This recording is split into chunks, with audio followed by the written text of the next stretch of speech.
Baik, Assalamualaikum warahmatullahi wabarakatuh. Alhamdulillahirabbil alamin wa bihi nasta'in ala umuri dunya waddin wassalatu wassalamu ala asyrafil anbiya'i wal mursalin wa ala alihi wa sahbihi ajma'in amma ba'd. Rabbi shrah li sadri wa yassir li amri wahlul 'uqdatam min lisani yafqahu qawli. Amin amin ya rabbal alamin. Teman-teman semua, pagi ini jam 8 pagi ini memang jam-jam kritis ya. Dalam artian sudah masuk ke 10 hari terakhir, semalam itu malam 25 ya. Ya, malam ini bener nggak ya? Nah, malam ini masuk malam 26, betul nggak, teman-teman? Mohon dikoreksi kalau salah. Ya, jadi orang-orang sudah sibuk dengan i'tikaf, termasuk Uma juga.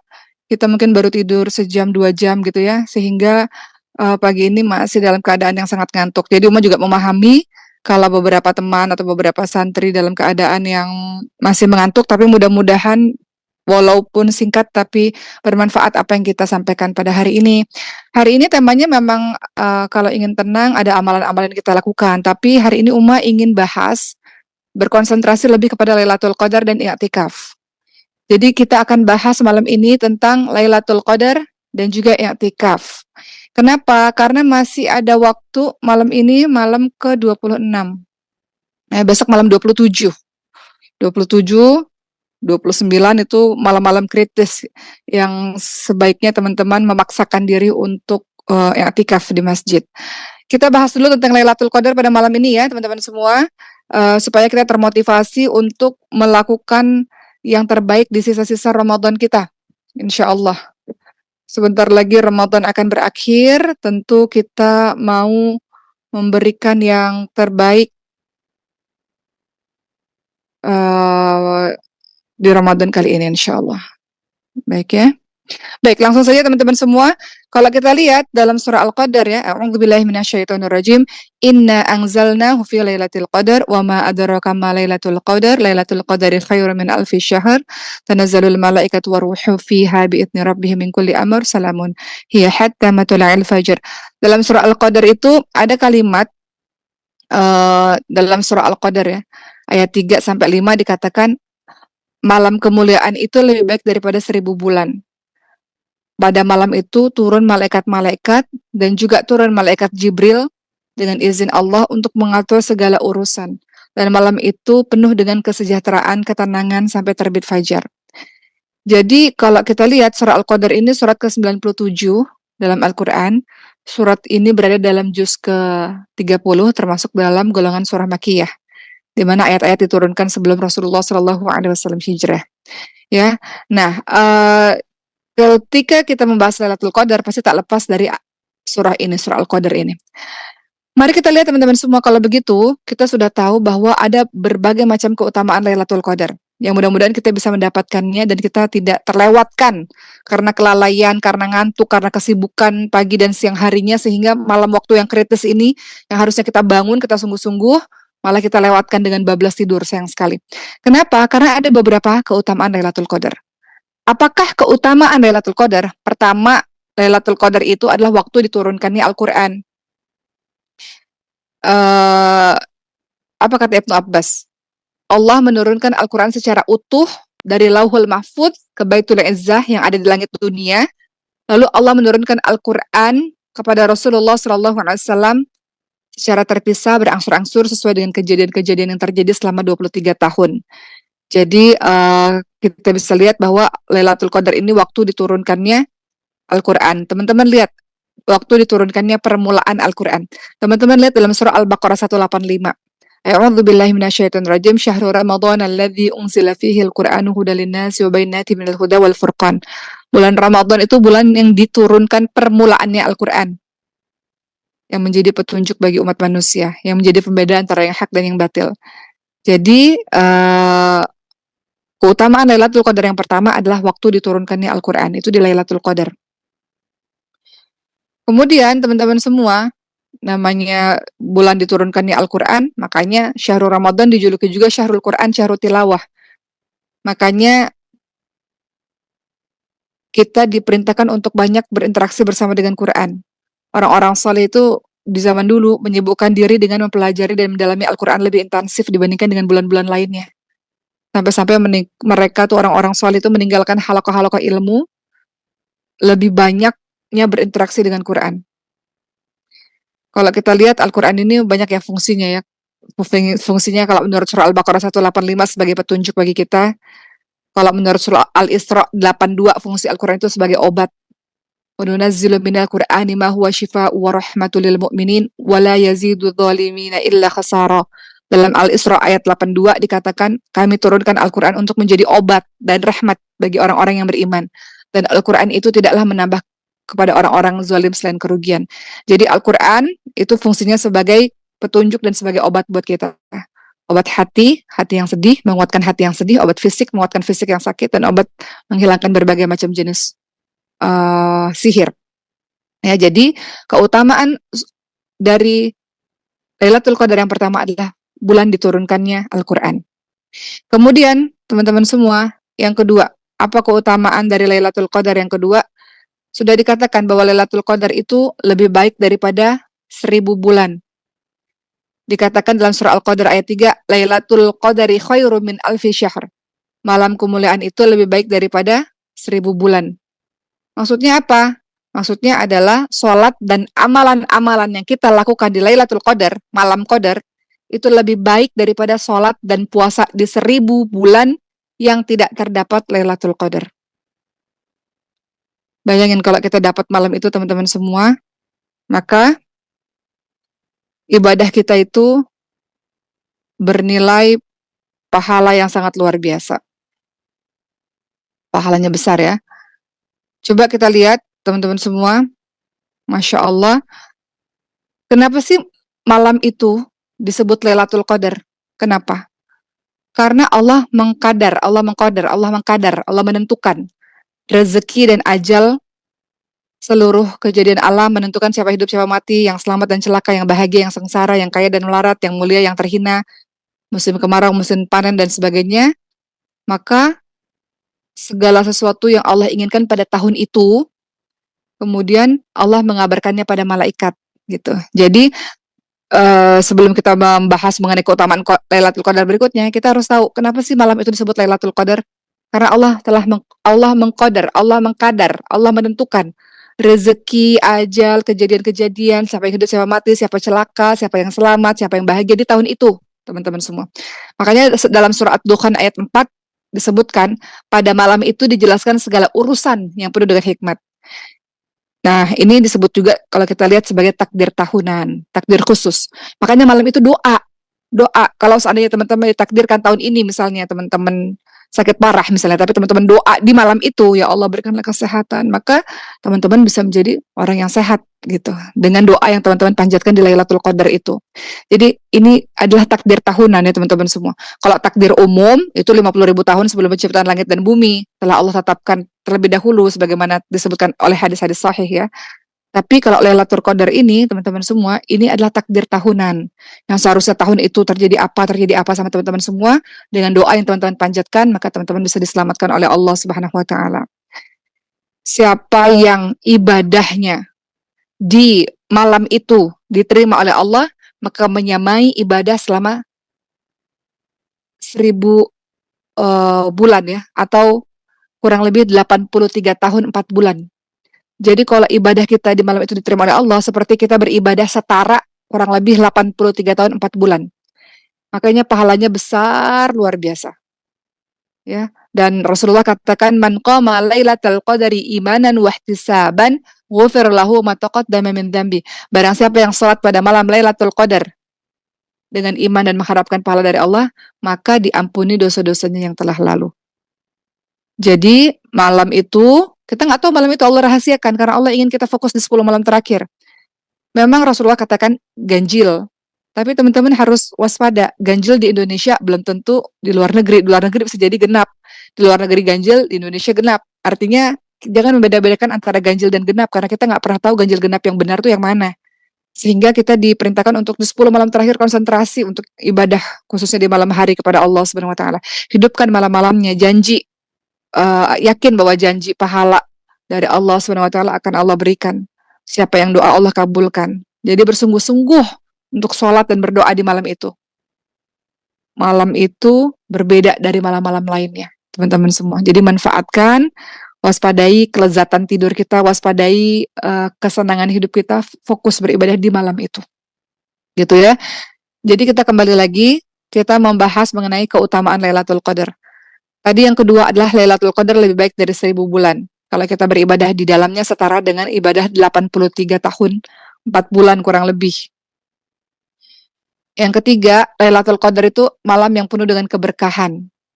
Ya, dalam surah Ad-Dukhan ayat 3 dikatakan, sesungguhnya kami menurunkan pada suatu malam yang diberkahi, sesungguhnya kamilah yang memberi peringatan. Jadi malam itu, Lailatul Qadar itu, di 10 malam terakhir itu, malam ini adalah malam yang penuh dengan keistimewaan, yang penuh dengan keberkahan. Tadi ya, kalau kita berdoa, Allah kabulkan doa-doa kita, Allah ampuni, gitu, Allah ampuni semua dosa-dosa kita yang telah lalu. Itu malam yang penuh dengan keberkahan. Yang keempat, Lailatul Qadar itu keutamaannya, malaikat dan juga malaikat Jibril, malaikat-malaikat yang sangat banyak dan juga malaikat Jibril itu turun.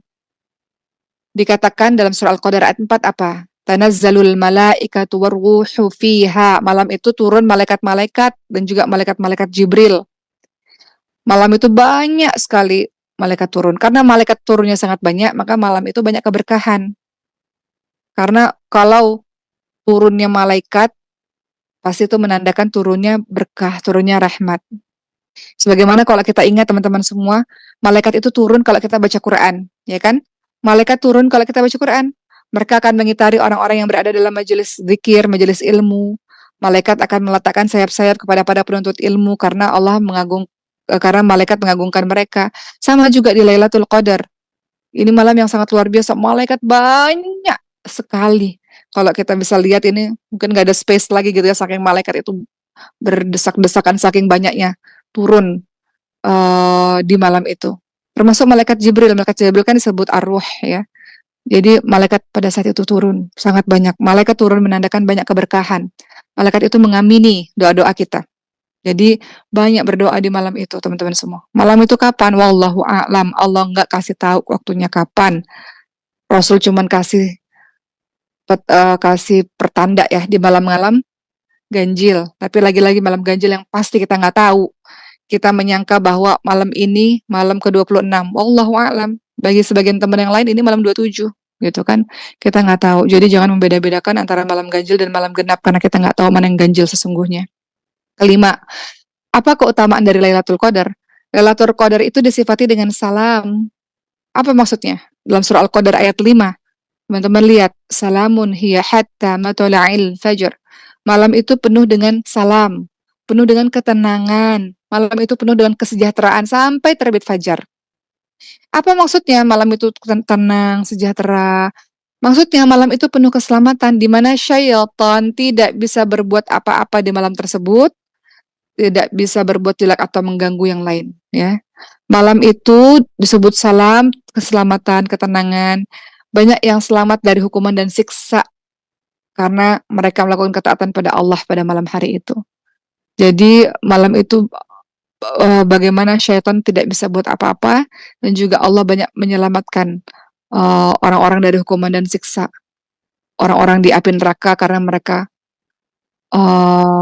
orang-orang banyak melakukan ketaatan pada malam hari itu. Keenam, apa keutamaan Lailatul Qadar? Dicatat takdir tahunan, tadi Mas sudah jelaskan. Dalam surah Ad-Dukhan ayat 4 dikatakan, pada malam itu dijelaskan segala urusan dengan penuh hikmah. Jadi, malam itu dicatat takdir tahunan. Jadi teman-teman doa, misalnya ya Allah berikanlah kesehatan di tahun itu, ketika teman-teman doanya dijabah, teman-teman diberikan kesehatan. Ya Allah, tolonglah damaikan kehidupan rumah tangga kami di tahun itu. Dicatat tuh nanti bahwa Allah kabulkan doa, bahwa Allah membaikkan keluargamu misalnya. Jadi pada Lailatul Qadar akan dirinci di Lauhul Mahfuz mengenai penulisan takdir dalam 1 tahun. Akan dicatat ajalnya, rezekinya, dicatat segala sesuatu hingga akhir dalam 1 tahun. Ya, jadi takdir tahunan. Begitu ya teman-teman semua. Yang ketujuh, keutamaan dari Lailatul Qadar. Dosa setiap orang yang menghidupkan malam Lailatul Qadar akan diampuni oleh Allah Subhanahu wa taala. dosa setiap orang yang menghidupkan Lailatul Qadar. Diampuni oleh Allah. Tadi Mas sudah katakan, barang siapa yang sholat pada malam Lailatul Qadar dan dengan iman dan mengharapkan pahala dari Allah, maka dosa-dosanya akan diampuni.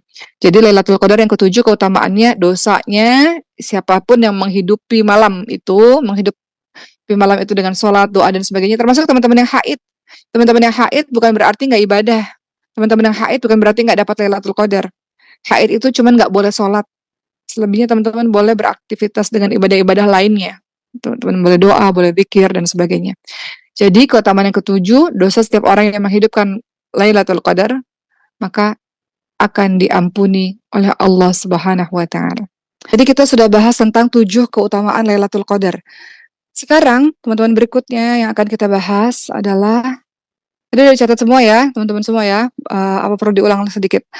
Oke, tadi kita bahas secara singkat, sudah keutamaan tentang Lailatul Qadar. Keutamaan Lailatul Qadar yang pertama, Lailatul Qadar adalah diturunkannya Al-Quran. Kedua, Lailatul Qadar lebih baik daripada 1000 bulan. Kalau kita beribadah di dalamnya, seperti kita beribadah 83 tahun 4 bulan. Ketiga, Lailatul Qadar itu malam yang penuh dengan keberkahan. Ya, di mana pada malam itu Allah banyak memberikan keberkahan berupa Allah mengabulkan doa-doa kita, Allah mengampuni dosa-dosa kita, Allah memberikan kebaikan-kebaikannya pada malam itu. Keempat, keutamaannya adalah malaikat dan malaikat Jibril turun di Lailatul Qadar. Kalau malaikat turun berarti banyak sekali keberkahan di malam hari itu, karena malaikat itu salah satu tugasnya adalah mengaminkan doa-doa kita, menurunkan ketenangan di hati kita. Kelima, Lailatul Qadar itu disifati dengan salam, sejahtera. Kenapa? Malam itu kita merasa tenang yang sangat luar biasa. Syaitan di malam itu tidak bisa berbuat apa-apa, dan Allah banyak menyelamatkan orang-orang dari hukuman dan siksa pada malam itu. Keenam, Lailatul Qadar itu dicatat takdir tahunan, bahwa kita berdoa kepada Allah Subhanahu wa Ta'ala, maka itu bisa mengubah takdir kita dalam 1 tahun itu, ya, takdir tahunan. Yang ketujuh, dosa setiap orang akan diampuni oleh Allah ketika dia menghidupkan Lailatul Qadar. Itu keutamaan Lailatul Qadar. Pertanyaannya, kapan terjadi Lailatul Qadar? Tentu saja Lailatul Qadar terjadi pada 10 malam terakhir di bulan Ramadan. Dalam hadis riwayat Bukhari dikatakan, carilah Lailatul Qadar pada 10 malam terakhir di bulan Ramadan. Tentu Rasulullah SAW ingatkan, carilah Lailatul Qadar itu lebih ke malam-malam ganjil ya. Kata Rasulullah, carilah Lailatul Qadar di malam ganjil dari 10 malam terakhir di bulan Ramadan. Atau dalam hadis yang lain, kata Rasulullah SAW, carilah Lailatul Qadar di 10 malam terakhir, namun jika engkau ditimpa keletihan, maka jangan dikalahkan pada 7 malam yang tersisa. Ini udah masuk ke 7 malam yang tersisa nih teman-teman semua. Ya. Dan pendapat paling kuat dari berbagai macam pendapat yang ada, ya, sebagaimana yang dikatakan oleh Ibnu Hajar dalam Fathul Bari, dikatakan Lailatul Qadar itu terjadi pada setiap malam ganjil dan 10 malam terakhir, dan waktunya pindah-pindah dari tahun ke tahun. Bisa mungkin malam 21, tahun depan mungkin malam 23, tahun depan mungkin malam 25, tahun depan lagi mungkin malam 27, 29, beda-beda teman-teman semua. Rasulullah SAW mengingatkan pada kita tadi ya, kalau memang nggak dapat di 10 malam terakhir itu, maka perhatikan mungkin bisa di 7 hari terakhir. Carilah Lailatul Qadar di 10 malam terakhir dari bulan Ramadan pada 9, 7, 5 malam yang tersisa, kata Rasulullah SAW. Jadi apa maksudnya di sini? Allah menyembunyikan pengetahuan tentang kapan itu Lailatul Qadar. Kenapa? Agar terbedakan antara orang yang sungguh-sungguh mencari malam itu dan orang-orang yang malas. Jadi Allah nggak menyebutkan secara spesifik malam keberapa. Karena Allah ingin lihat mana orang-orang yang malas, mana orang-orang yang sungguh-sungguh, mana orang-orang yang lalai, mana orang-orang yang memaksakan diri beribadah. Uma cerita sedikit teman-teman semua. Sudah beberapa hari ini Uma i'tikaf. Dan Masya Allah luar biasa ya. Semalam Uma i'tikaf juga. Masjid penuh luar biasa. Dan semua orang tuh baca Quran. Masya Allah. Sholat, doa. Sampai kalau kita mau tidur tuh kita malu gitu. Ngeliat mereka, ya Allah mereka masih ibadah. Jadinya kita ibadah lagi. Kita tidur sebentar, pas bangun orang-orang masih ibadah nih. Kita ngerasa termotivasi untuk terus beribadah. Beda kalau kita di rumah. Di rumah boleh kok, nggak ada masalah. Tapi di rumah itu cenderung kita akan lebih banyak tidur. Cenderung kita lebih lalai. Karena nggak ada teman-temannya gitu. Tapi kalau i'tikaf, kita lihat kanan kiri kita sholat, kita lihat kanan kiri kita nggak henti-hentinya baca Quran. Kita lihat kanan kiri kita nggak henti-hentinya menurunkan air matanya. Jadi kita ngerasa malu kalau kita tidur terlalu lama gitu. Atau kita ngerasa sia-sia kalau kita ngobrol terlalu panjang gitu. Jadi itulah hikmah antaranya kenapa Allah menyembunyikan Lailatul Qadar supaya Allah bisa bedakan mana orang yang sungguh-sungguh mencari malam tersebut, mana orang-orang yang malas dan lalai. Ya, baik. Kita sudah bahas tentang keutamaan Lailatul Qadar. Kita juga sudah bahas mengenai waktunya. Sekarang kita akan bahas tanda-tandanya. Apa sih tanda-tanda Lailatul Qadar? Pertama, tandanya malam itu udara dan angin itu terasa tenang sekali. Apa kata Rasulullah Shallallahu Alaihi Wasallam? Lailatul Qadar itu adalah malam yang penuh dengan kelembutan. Malam itu cerah, tidak panas, tidak dingin. Pagi harinya mataharinya bersinar lemah dan nampak kemerah-merahan. Ya, bukan yang terang benderang gitu ya. Jadi ciri-ciri pertama Lailatul Qadar itu udara dan angin terasa tenang. Malam itu malam yang penuh dengan kelembutan. Kedua, ciri-ciri Lailatul Qadar. Malaikat menurunkan ketenangan. Kan malaikat itu kan turun. Kalau malaikat turun, malaikat menurunkan ketenangan. Sehingga manusia pun merasakan ketenangan pada malam itu. Dampaknya apa? Manusia akan merasakan kelezatan dalam beribadah. Dia akan rasa nikmat. Entahlah pada malam itu beda gitu dengan malam-malam lainnya. Nikmat betul ketika sholat. Nikmat betul ketika doa. Nikmat betul ketika baca Quran. Itu ciri-ciri Lailatul Qadar tuh. Malam itu karena malaikatnya banyak sekali turun, di mana malaikat turun artinya menurunkan ketenangan. Jadi malam itu kita rasa ibadah kita tenang dan nikmat dan lezat. Kalau kita sudah nikmat, namanya orang menikmati, pasti mau lama-lama gitu. Jadi kita tuh rasanya doa kita nikmat, lezat, ibadah kita lezat, baca Quran kita nikmati malam itu luar biasa. Itu ciri-ciri Lailatul Qadar. Ketiga, ciri-ciri Lailatul Qadar berikutnya, manusia itu bisa lihat malam ini dalam mimpinya. Jadi ada orang mimpi tentang Lailatul Qadar. Nah, sebagian manusia, sebagaimana para sahabat juga bermimpi, bisa melihat malam ini dalam mimpinya. Itu ciri-cirinya. Keempat, ciri-ciri Lailatul Qadar, pada pagi hari matahari akan terbit dalam keadaan jernih, nggak ada sinar yang menyengat, jernih. Apa kata Rasulullah SAW dalam hadis riwayat Muslim? Subuh hari dari Lailatul Qadar, dari malam Lailatul Qadar, matahari terbit tanpa sinar. Pagi tuh, mataharinya terbit tanpa sinar, seolah-olah mirip bejana hingga matahari itu naik. Ya, jadi mataharinya jernih, nggak ada sinar, nggak menyengat gitu. Nah, itu adalah ciri-ciri Lailatul Qadar. Sekarang, kita akan bahas mengenai amalan-amalan pada Lailatul Qadar. Apa yang kita bisa lakukan amalan-amalannya? Pertama adalah yang kita bisa lakukan i'tikaf tentu saja. Kita akan bahas i'tikaf ya teman-teman semua. Ini amalan yang kita bisa lakukan. Sebelum kita bicara panjang tentang i'tikaf, banyak manusia-manusia itu meninggalkan i'tikaf. Kenapa? Kenapa engkau tinggalkan i'tikaf? Padahal itu sunnah Nabi. Apa sih tujuan dari i'tikaf? Sampai kita disunahkan betul-betul untuk i'tikaf. I'tikaf itu sunnah muakkadah loh teman-teman sekalian. Sunnah yang sangat dianjurkan. Kenapa? Karena Nabi itu biasa melakukannya. Namun sepertinya i'tikaf ini di sebagian masyarakat meredup ya. Artinya nggak familiar gitu, nggak populer. Kenapa? Orang-orang yang melakukan i'tikaf ini mudah-mudahan orang-orang yang dirahmati oleh Allah Subhanahu wa taala karena dia menghidupkan sunnah Nabi. Baik teman-teman semua, kebanyakan kita lihat sunnah-sunnah Nabi ini dilupakan oleh umat Islam. Kenapa? Sebab-sebabnya diantaranya pertama lemahnya iman. Lemah imannya. Dia terlalu berlebihan dalam menikmati kelezatan dunia. Lebih baik malam tidur, lebih baik malam berselimut gitu ya, daripada harus bangun, misalnya begitu.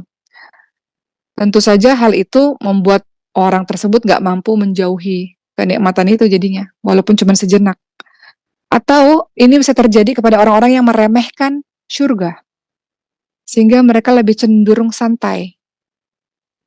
Mereka tidak mau menanggung sulitnya i'tikaf, meskipun i'tikaf itu menggapai ridhonya Allah. Andaikan mereka tahu keutamaan dari i'tikaf, tentu mereka akan bersegera untuk melakukan i'tikaf. Ya, Kemudian apalagi sih penyebab orang-orang ini meninggalkan sunnah-sunnah Nabi, termasuk salah satunya adalah i'tikaf.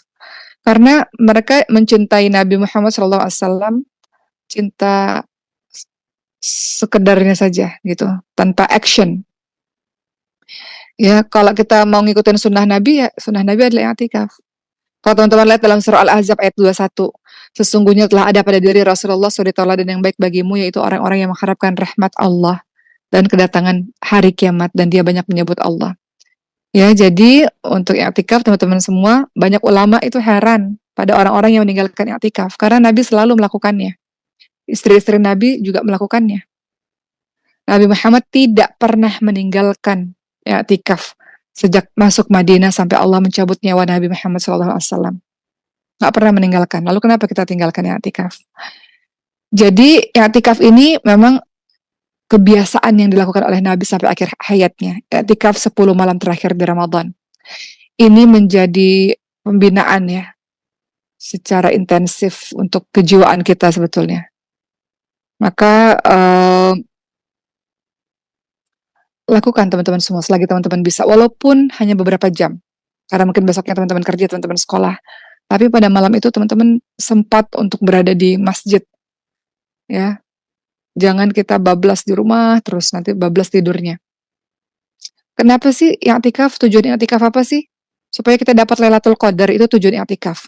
Karena kalau di rumah khawatir lalainya banyak, tidurnya banyak. Jadi tujuan i'tikaf itu supaya kita dapat Lailatul Qadar. Diriwayatkan oleh Muslim dari Abu Sa'id Al-Khudri, Rasulullah SAW.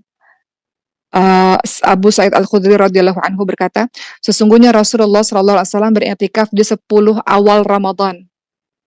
Dan kemudian i'tikaf di 10 tengah Ramadan. Ya. Kemudian berkata Abu Sa'id, beliau mengambil tikar dengan tangannya, lalu beliau bentangkan di sekitar tenda gitu ya. Maksudnya adalah Rasulullah SAW tuh i'tikaf tuh tiap malam gitu. Kemudian pada saat itu Rasulullah SAW bersabda, sesungguhnya saya beriktikaf pada 10 hari pertama untuk mendapatkan malam Lailatul Qadar.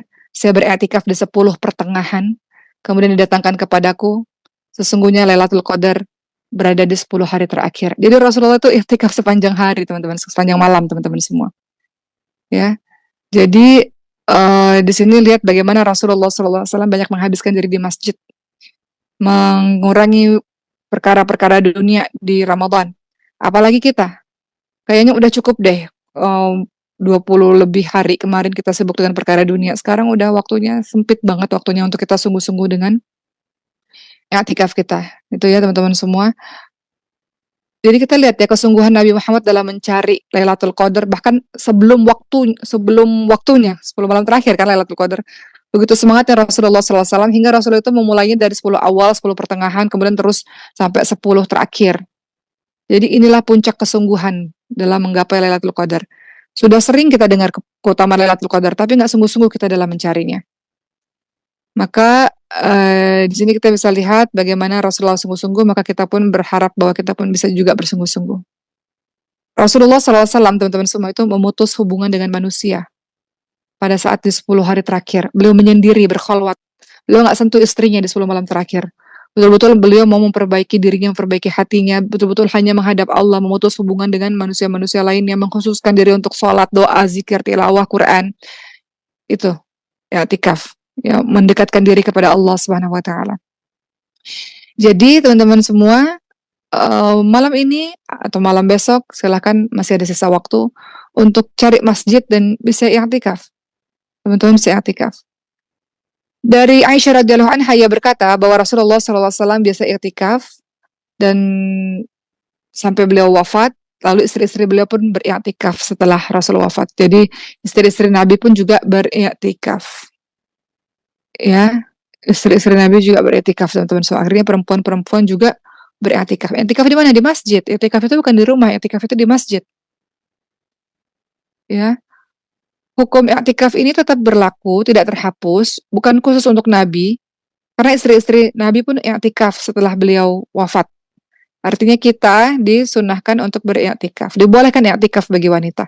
Mayoritas ulama mengatakan disunahkan bagi para wanita untuk iktikaf sebagaimana kaum pria. Jadi wanita-wanita disunahkan juga untuk i'tikaf di masjid.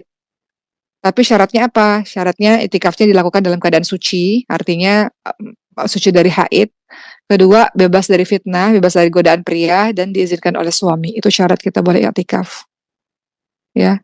Makanya Rasulullah katakan dalam hadis riwayat Bukhari, tidak boleh seorang wanita berpuasa sedangkan suaminya ketika itu ada kecuali dengan izinnya. Sama juga iktikaf. Kalau suami nggak izinin ya nggak bisa. Tapi kalau suami izinin, aman dari fitnah, kemudian teman-teman suci dalam keadaan suci, teman-teman iktikaf, pergi ke masjid. Saya bahas dulu sedikit tentang panduan i'tikaf ya teman-teman semua. Jadi i'tikaf panduannya itu dia harus di masjid ya. Masjidnya masjid apa? Boleh di masjid mana saja. Jumhur ulama mengatakan, mayoritas ulama mengatakan masjidnya boleh di mana saja. Boleh masjid yang kecil, boleh masjid yang besar, apalagi silakan. Wanita beriktikaf. Kenapa istri-istri Rasulullah SAW juga beriktikaf? Aisyah radhiyallahu anha itu berkata, Rasulullah biasanya beriktikaf pada bulan Ramadan. Apabila selesai dari sholat subuh, beliau masuk ke tempat khusus beliau, tempat khusus i'tikaf beliau, dan kemudian dikatakan Aisyah meminta izin untuk bisa beriktikaf sama beliau, maka beliau izinkan. Jadi istri-istri, perempuan-perempuan sunnah untuk beriktikaf juga. Kapan? Berapa jam? Lama waktunya berdiam diri di masjid? Nggak ada batas waktunya. Nggak ada batas waktu maksimalnya. Ya, silakan teman-teman sebisa mungkin teman-teman i'tikaf full itu lebih baik. Kalau Imam Malik itu mensyaratkan minimal 10 hari, ya betul-betul 10 hari gitu. Walaupun i'tikaf itu tidak ada batasannya ya.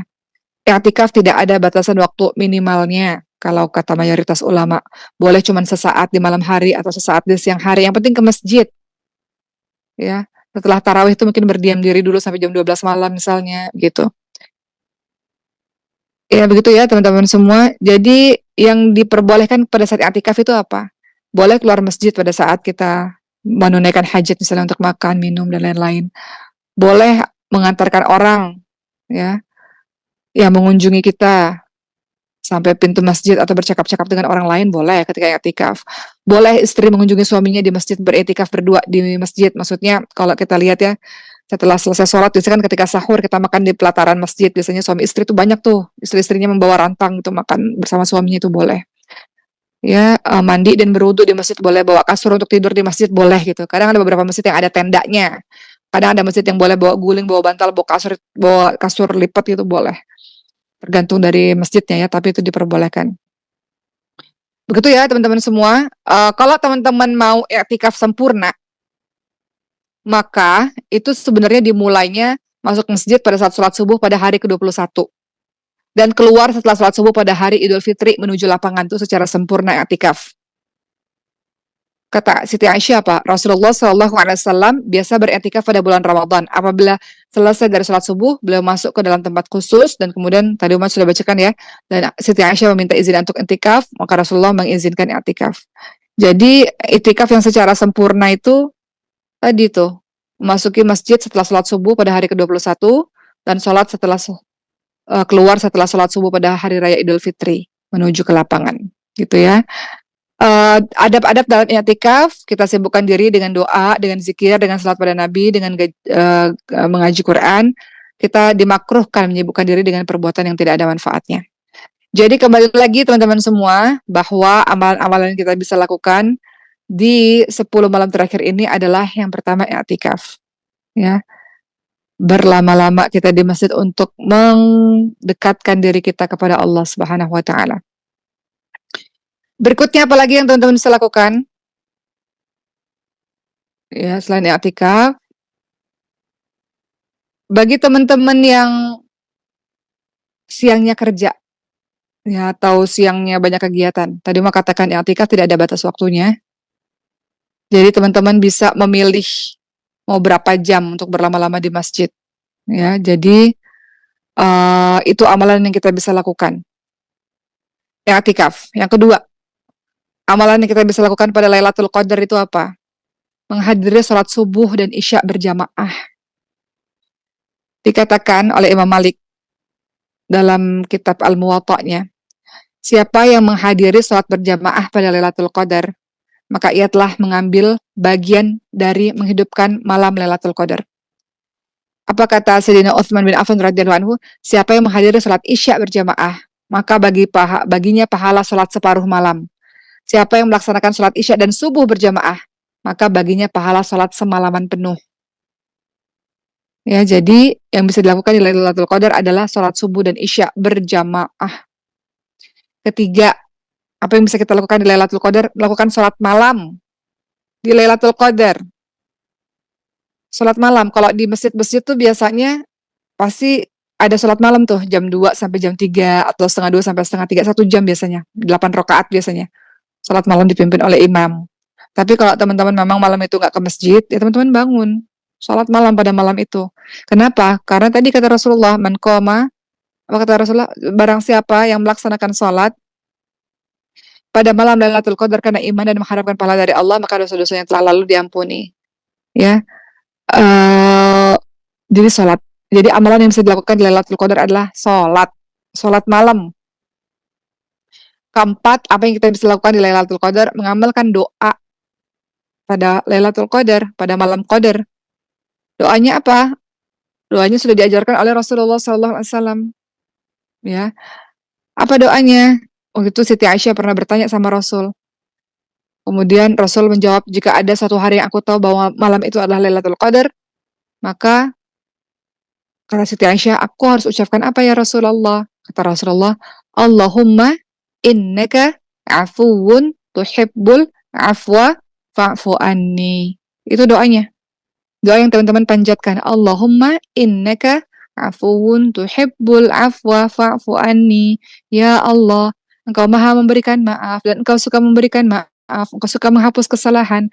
Karenanya maafkanlah aku, hapuskanlah dosa-dosaku. Itu doa yang dianjurkan untuk dibaca di Lailatul Qadar, teman-teman semua.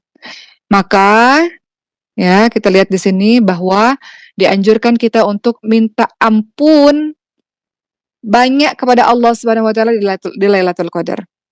Ya. Kita menyangka bahwa amalan-amalan kita semuanya diterima oleh Allah, wallahu a'lam. Belum tentu juga. Oleh karena itu kita minta ampun kepada Allah sebagai orang yang penuh dengan kekurangan atas dosa-dosa kita, kekurangan atas amal-amal soleh kita yang belum sempurna, kekurangan atas hati-hati kita yang banyak enggak khusyuknya, maka kita minta ampun sama Allah Subhanahu wa taala. Ya. Jadi mudah-mudahan di malam itu di mana Allah menentukan takdir dalam 1 tahun, maka dengan doa-doa kita yang kita panjatkan dengan sungguh-sungguh, doa itu punya adab ya teman-teman semua. Adabnya kita istighfar kepada Allah, adabnya kita puji-puji Allah, kita berselawat kepada Nabi, kita menghadirkan hati ketika doa, kita yakin doa kita dikabulkan, kita doa dengan suara yang lirih, itu adab-adab dalam berdoa. Kemudian tidak tergesa-gesa dalam berdoa. Artinya jangan pernah mengatakan, ya Allah saya doa tapi Kau tidak kabulkan. Gak boleh mengatakan begitu. Doa menghadap ke kiblat, doa yakin bahwa permintaan kita akan dikabulkan oleh Allah. Itu adab-adab dalam berdoa. Adab-adab dalam berdoa tersebut ditambah lagi dengan permohonan ampun kita kepada Allah, maka Allah akan kabulkan doa-doa kita insyaAllah. Jadi jangan sia-siakan Lailatul Qadar ini, teman-teman semua. Takdir tahunan dicatat di malam itu. Kita bisa minta apapun, bebas minta apapun kepada Allah Subhanahu wa taala. Malam ini rencanakan i'tikaf. Ini malam ke-26 kalau ikut pemerintah. Besok malam 27. 27 itu juga yang paling ramai, apalagi 29 juga. Jadi tinggal sisa waktu 4 hari lagi. Nanti kita masuk hari raya Idul Fitri. Hari raya Idul Fitri itu disebut sebagai hari kemenangan, seperti bayi baru lahir. Kemenangan buat siapa? Kemenangan untuk orang-orang tertentu. Kemenangan untuk orang-orang yang sungguh dengan Ramadannya. Apa kata Rasulullah? Celaka orang-orang yang ketika berlalu Ramadan tapi tidak diampuni oleh Allah Subhanahu wa taala. Minta sama Allah di malam itu untuk bisa menghentikan berbagai macam dosa dan maksiat, untuk dibuat benci dalam berbagai macam perbuatan dosa, untuk dibuat bersih, betul-betul seperti bayi baru lahir, mulai hidup baru lagi untuk jadi orang yang lebih baru. Gitu. Baik teman-teman semua, mungkin segitu ya dari Uma. Untuk teman-teman yang haid, apa yang teman-teman bisa lakukan? Teman-teman tetap bisa dapat Lailatul Qadar. Teman-teman hanya nggak boleh ke masjid. Artinya nggak boleh tidur dan duduk di masjid gitu. Tapi kalau sekedar teman-teman yakin itu nggak tembus itu teman-teman di pelataran misalnya, ya silakan saja. Tapi nggak boleh berlama-lama di masjid sebetulnya kalau orang-orang yang haid. Sekedar berlalu atau sebentar gitu ya nggak ada masalah. Tapi kalau berlama-lama itu nggak boleh. Kalau untuk orang haid apa ibadahnya? Teman-teman bisa bangun tetap salat malam tetap. Bukan salat malam, teman-teman bangun qiyamul lail menghidupkan malam. Tapi teman-teman nggak boleh salat. Yang teman-teman lakukan, teman-teman boleh, baca Quran. Sebagian mengatakan boleh baca Quran dengan Quran terjemah gitu, karena lebih banyak ininya ya, tafsirnya atau lebih banyak bahasa lainnya gitu dibandingkan dengan ayat-ayatnya yang asli gitu. Jadi kalau mau lebih aman, teman-teman mau baca Quran pakai Quran terjemah, atau mau lebih aman teman-teman baca mushaf yang aslinya itu pakai sarung tangan kayak atau apa plastik itu supaya nggak nyentuh langsung ke Qurannya. Itu untuk bentuk kehati-hatian.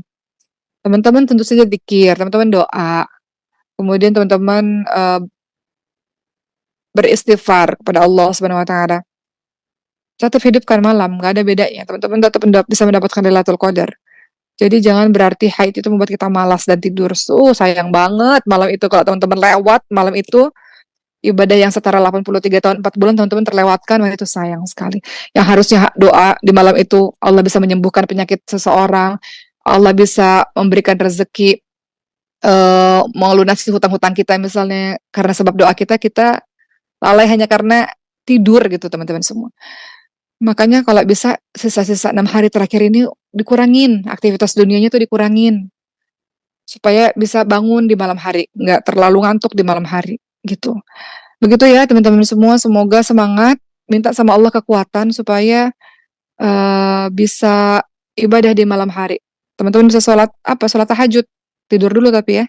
Atau teman-teman sholat apa, sholat, taubat 2 rakaat, sholat hajat 2 rakaat, silakan. Ditutup dengan sholat witir kalau yang belum witir, gitu. Baik, mungkin segitu teman-teman semua. Terima kasih, mudah-mudahan bermanfaat. Jumat mubarak. Silakan bagi yang masih ngantuk, mungkin kalau bisa lanjutkan tidur, lanjutkan tidurnya lagi, supaya Allah kasih kita energi biar malam harinya kita bisa lebih bangun, gitu ya. Terima kasih ya teman-teman semua. Wabillahi taufiq wal hidayah. Wassalamualaikum warahmatullahi wabarakatuh.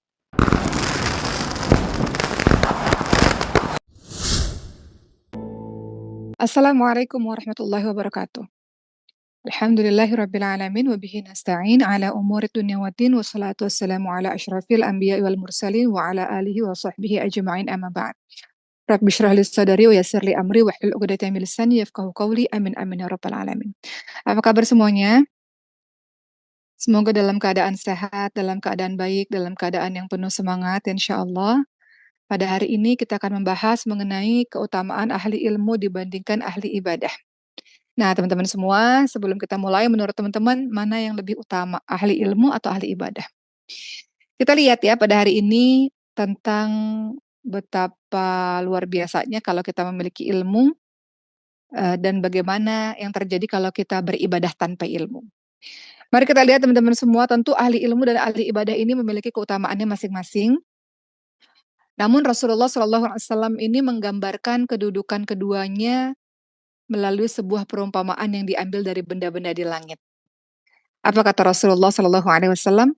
Keutamaan ahli ilmu dibandingkan dengan ahli ibadah sama seperti keutamaan bulan pada malam purnama dibandingkan dengan bintang-bintang. Maksudnya apa? Keutamaan seorang yang berilmu dibandingkan seorang ahli ibadah seperti keutamaan bulan atas seluruh bintang. Jadi ahli ilmu itu bulan, ahli ibadah itu bintang-bintang. Apa bedanya? Kenapa Rasulullah mengumpamakan ahli ilmu itu seperti bulan, sementara ahli ibadah seperti bintang-bintang? Maka kita lihat teman-teman semua, Rasulullah menjelaskan perumpamaan seperti ini dikarenakan kalau kita lihat bulan, bulan itu cahayanya bisa menerangi penjuru bumi. Bulan itu cahayanya bisa meluas ke seluruh arah, sehingga manusia banyak sekali yang bisa mendapatkan manfaat dari cahaya itu bulan. Tapi kalau bintang, ahli ibadah diumpamakan dengan bintang, bintang-bintang di langit ini cahayanya untuk siapa? Untuk dirinya sendiri atau untuk yang di dekat-dekatnya saja. Maka itulah perbedaan antara ahli ilmu dengan ahli ibadah. Seperti itulah perbedaan yang kita lihat bahwa ahli ibadah ketika dia ibadah manfaatnya hanya untuk dirinya sendiri dan orang-orang sekitarnya. Kalau teman-teman sholat misalnya, atau teman-teman baca Quran sendiri, manfaatnya untuk teman-teman sendiri atau untuk orang-orang di dekatnya saja. Tapi kalau ahli ilmu, siapa yang disinari? Kalau digambarkan seperti bulan. maka menerangi semua orang. Yang namanya ahli ilmu, manfaatnya banyak, tidak hanya untuk dirinya sendiri, tapi juga untuk banyak orang, menerangi banyak orang. Kita lihat lagi bagaimana kata Nabi Muhammad SAW, diriwayatkan dari Abu Umamah, Rasulullah SAW ditanya tentang dua orang. Yang satu ahli ilmu, satu ahli ibadah. Kemudian apa kata Rasulullah SAW? Keutamaan orang berilmu atas orang ahli ibadah seperti keutamaannya aku atas orang-orang yang paling bodoh di antara kalian. Apa kata Rasulullah? Sesungguhnya Allah dan para malaikatnya dan seluruh penghuni langit dan bumi sampai semut di dalam lubang, sampai semua ikan, semuanya mendoakan orang-orang yang mengajarkan kepada manusia tentang kebaikan. Mendoakan orang-orang yang berilmu. Jadi kalau orang-orang berilmu dan mengajarkan ilmunya, memanfaatkan ilmunya untuk orang lain, menyebarkan kebaikan kepada orang lain, maka kata Allah, kata Rasulullah, sesungguhnya penghuni langit dan bumi sampai semut di dalam lubangnya sampai ikan di lautan itu semuanya mendoakan orang-orang yang mengajarkan pada manusia lainnya tentang kebaikan. Kita lihat teman-teman semua, Rasulullah itu punya banyak sekali sahabat, ya kan? Tapi di antara sahabat-sahabat Rasulullah, hanya orang-orang berilmu saja yang bisa meneruskan perjuangannya Rasulullah. Ya enggak? Rasulullah punya banyak sekali sahabat, ada ahli ibadah, ada ahli ilmu, ya. Kemudian kita lihat siapa yang meneruskan perjuangannya dakwahnya Rasul. Siapa yang meneruskan eee, perjuangan-perjuangan umat Islam ini? Adalah sahabat-sahabat yang berilmu. Sahabat-sahabat inilah mereka meriwayatkan hadis, mereka menuliskan sejarah gitu kan, sehingga nama mereka abadi sampai kini. Begitu pula para ulama-ulama ya, nama mereka abadi. Tapi kalau ahli ibadah, namanya mungkin nggak abadi karena kebermanfaatannya untuk dirinya sendiri. Tapi ahli ilmu, ketika dia mengajarkan, ketika dia bermanfaat untuk orang lain, maka namanya abadi. Artinya apa? Amal-amal jariah akan terus mengalir kepada dirinya. Kalau sahabat-sahabat Rasul yang hanya ahli ibadah misalnya, tentu derajatnya sangat jauh dengan sahabat-sahabat yang berilmu. Kedekatan Rasulullah dengan sahabat-sahabat berilmu tentu beda dengan kedekatan Rasulullah kepada sahabat-sahabat yang ahli ibadah. Lihat teman-teman sekalian, orang yang berilmu dalam keadaan tidak ibadah pun, keutamaannya nih, dia mendapatkan banyak kebaikan. Kenapa? Karena setiap makhluk mendoakannya, ya kan? Seperti misalnya nih teman-teman sekalian di pesantren misalnya, ustazah-ustazah kalian, lagi tidurnya pun misalnya ustazah-ustazah lagi tidur nih, tetap mendapatkan kebaikan. Sebab apa? Sebab ada murid-muridnya yang mendoakannya. Sementara ahli ibadah harus berupaya berdoa untuk dirinya sendiri. Teman-teman yang fokus untuk mensolehkan diri sendiri, fokus nggak mau mikir apa-apa, nggak mau dakwah, nggak mau ngajarin orang, nggak mau ngajak ke orang pada kebaikan, fokus saja sholat, fokus saja ibadah untuk dirinya sendiri, bagus. Tapi ahli ibadah harus berusaha berdoa atas dirinya sendiri. Tapi ahli ilmu, dalam keadaan dia tidak ibadah sekalipun, dia sudah mendapatkan banyak kebaikan sebab setiap makhluk mendoakannya. Itu perbedaan antara ahli ibadah dengan ahli ilmu. Kalau kita lihat teman-teman semua, gambaran dari Imam Al-Ghazali ya, beliau mengatakan ilmu itu adalah permata yang lebih utama daripada ibadah. Karena kenapa? Karena dengan ilmu ibadahmu menjadi benar.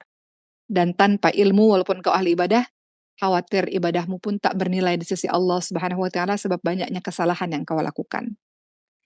Nah, begitu ya teman-teman semua. Jadi di sini kita bisa lihat betapa ibadah harus disertai dengan ilmu. Ibadah tanpa ilmu itu ibarat debu yang ditiup oleh angin, gitu. Khawatir sia-sia karena belum tentu benar pelaksanaannya.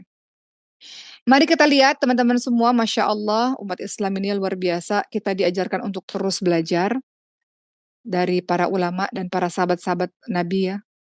Salah satunya dari Mu'adz bin Jabal radhiyallahu anhu, apa kata beliau? Tuntutlah ilmu, khususnya belajarlah agama Islam. Engkau boleh jadi apapun kok teman-teman semua, tapi tuntutlah ilmu, belajarlah agama Islam. Karena mempelajarinya adalah sebuah kebaikan untukmu. Mencari ilmu itu adalah ibadah, kata Mu'adz bin Jabal. Saling mengingatkan akan ilmu adalah tasbih. Membahas suatu ilmu adalah jihad. Mengajarkan ilmu pada orang yang tidak mengetahuinya adalah sedekah. Mencurahkan tenaga untuk belajar dari ahlinya adalah suatu qurbah atau suatu mendekatkan diri kepada Allah Subhanahu wa taala. Bagaimana perkataan Sayyidina Ali bin Abi Thalib? Nanti Umar ceritakan bagaimana kisah-kisah mengenai ahli ilmu dan ahli ibadah yang terlihat mencolok perbedaannya. Apa kata Sayyidina Ali bin Abi Thalib? Ilmu agama itu lebih baik daripada harta. Ilmu akan menjagamu, sedangkan harta engkau mesti menjaganya. Ya kan, kalau kita punya harta kita harus jaga harta, tapi kalau ilmu, ilmu yang jaga kita. Harta itu berkurang ketika dinafkahkan atau dikeluarkan, namun ilmu akan terus bertambah ketika engkau infakkan. Harta berkurang kalau engkau belanjakan untuk dirimu sendiri, namun ilmu malah bertambah kalau engkau keluarkan. Makanya orang-orang yang udah belajar Quran, misalnya atau belajar apapun itu harus ngajar supaya nggak lupa. Makanya Rasulullah SAW ingatkan khairukum man ta'alamal Quran wa 'alamahu. Sebaik-baik orang yang belajar dan mengajarkan Quran misalnya. Engkau punya ilmu, engkau wajib ngajar. Uma punya banyak teman-teman kok, udah kaya raya, luar biasa dengan, bisnisnya yang handal, tapi ada di sisi sebagian hidupnya ngajar. Kenapa? Ngajar itu adalah sedekah baginya, ngajar itu membuat ilmunya bikin terus bertambah. Kalau nggak ngajar teman-teman lupa. Sekarang teman-teman yang sudah belajar Quran, nanti pulang ke rumah, lagi liburan lebaran nih, ada 2 minggu mungkin, ngajar. Ngajar siapa? Ngajar adik kah, ngajar kakak kah, ngajar anggota keluarga kah, ngajar siapa pun ngajar teman-teman semua, supaya teman-teman nggak lupa, ya. Apa kata Ibnu Umar radhiyallahu anhu? Beliau berkata, "Majelis ilmu itu lebih baik daripada ibadah 60 tahun lamanya." Orang Mesir, beliau mengatakan begini, "Oke, kamu tahu kan belajar bahasa Arab untuk orang Islam itu hukumnya apa? Wajib," kata beliau. Wajib. Bagaimana engkau bisa memahami, merenungi, menghayati bacaan sholat, doa, atau Quran yang kau baca kalau engkau tidak bisa memahami bahasa Arab? Jadi wajib bagi umat Islam itu bukan hanya sekedar belajar Quran, tapi belajar bahasa Arab. Sayangnya di Indonesia ini masih minim kesadaran mengenai itu. Maka teman-teman yang ada di sini, mudah-mudahan minta sama Allah untuk dikasih hatinya tergugah atau semangat untuk bisa mempelajari bahasa Arab. Bukan karena apa-apa, karena Islam ini dengan bahasa Arab, Quran ini bahasa Arab. Coba kita renungkan teman-teman semua. Kalau teman-teman tahu bahasa Arab, ketika teman-teman sholat tarawih misalnya, ketika imam baca ayat-ayat, teman-teman bisa nangis itu. Kalau ada ayat-ayat tentang taubat misalnya, ayat-ayat tentang kematian, ayat-ayat tentang azab misalnya, tapi teman-teman nggak akan berasa di hati kalau teman-teman nggak paham tentang apa yang dibacakan. Iya nggak? Kemarin waktu di Masjidil Hufat, mau cerita sedikit, mohon izin teman-teman dari luar, kami ini ada tarawih setiap malam. Syekh Dr. Ahmad Abdul Aziz sebagai imam, beliau memberikan doa di malam nuzul Quran itu, doanya panjang dan indah, Masya Allah. Orang-orang yang ngerti bahasa Arab itu akan nangis teman-teman semua dengan doa yang indah itu. Tapi kalau kita nggak ngerti ini doa tentang apa ya? Nggak bisa kita hayati. Maka penting bagi kita untuk kalau kita mau belajar agama dan kita harus belajar agama. Kita boleh jadi apapun teman-teman semua, tapi harus belajar agama. Salah satunya tidak hanya Quran tapi bahasa Arab untuk bisa memahami, Quran kita, sholat kita, doa kita. Maka kata Imam Syafi'i apa? Siapa yang tidak mencintai ilmu agama tidak ada kebaikan untuknya. Perkataan Imam Syafi'i apalagi? Menuntut ilmu itu lebih utama daripada sholat sunnah, kata Imam Syafi'i. Menuntut ilmu itu lebih utama daripada sholat-sholat sunnah, ya. Begitulah teman-teman semua. Jadi, Imam Syafi'i juga berkata, siapa yang ingin dunia wajib punya ilmu. Siapa yang ingin akhirat wajib juga punya ilmu. Jadi umat Islam tuh nggak ada waktu selain terus belajar, belajar, belajar, belajar, belajar. Belajar perkara dunia, belajar ilmu akhirat. Kita ingat teman-teman sekalian, kalau kita pindah kisah lain. Kita ingat Nabi Sulaiman. Nabi Sulaiman alaihissalam itu disuruh pilih sama Allah, mau ilmu, mau harta, mau tahta. Sebagian orang di luar sana kalau dikasih pilihan, kalian mau ilmu atau mau harta yang banyak atau mau jabatan? Sebagian orang kan bilang, "Oh, saya mau harta yang banyak, saya mau harta kekayaan." Sebagian orang mengatakan, "Saya mau jabatan supaya dihormati banyak orang." Tapi hanya orang-orang tertentu yang mengatakan, "Saya mau ilmu." Ya enggak teman-teman semua? Kenapa? Kalau engkau pilih harta, engkau akan kaya sesaat, tapi tanpa ilmu engkau tidak bisa mengelola harta kekayaanmu itu, engkau akan jatuh miskin dengan cepat. Engkau pilih jabatan, pilih tahta, nggak punya ilmu, maka engkau akan dibohongi oleh orang misalnya.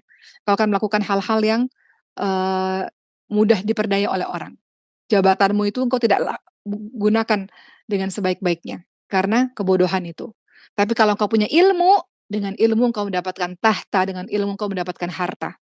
Maka Nabi Sulaiman alaihissalam memilih ilmu. Dengan ilmu, beliau mendapatkan kekuasaan dan mendapatkan kekayaan. Jadi ilmu itu luar biasa ya teman-teman semua, kata Nabi Muhammad apa? Barang siapa yang menuntut ilmu, nih sekarang nih teman-teman lagi menuntut ilmu nih, maka Allah akan menunjukkan jalan menuju surga. Seseorang yang berilmu senantiasa diminta ampun, tadi Mas sudah ucapkan ya, oleh makhluk yang berada di langit dan di bumi, hingga dimintakan ampun oleh ikan-ikan di lautan. Sesungguhnya ulama, orang yang berilmu adalah pewaris para nabi. Jadi orang-orang yang sedang belajar, engkau sedang jihad fisabilillah, sedang sungguh-sungguh berjuang di jalan Allah Subhanahu wa taala. Jadi hadis ini kita bisa lihat betapa agama Islam memuliakan, mengutamakan, menghargai orang-orang yang memiliki ilmu. Uma kasih contoh lagi, beberapa contoh mengenai orang ahli ibadah yang tak berilmu. Diriwayatkan pada suatu ketika ada seorang ahli ibadah dari kalangan Bani Israel. Dia beribadah kepada Allah Subhanahu wa taala dan tempat ibadahnya itu letaknya di atas gunung. Suatu ketika beliau keluar dari tempat ibadahnya, beliau berkeliling, berjalan-jalan turun ke gunung, kemudian merenungi kekuasaan Allah Subhanahu wa taala gitu ya. Naik gunung lagi, kemudian menatap langit, merenungi kebesaran Allah Subhanahu wa taala. Di sela-sela beliau lagi berkeliling dan merenung gitu ya. Kemudian si orang ini melihat ada sesosok manusia yang dari badannya mengeluarkan bau yang sangat tidak sedap.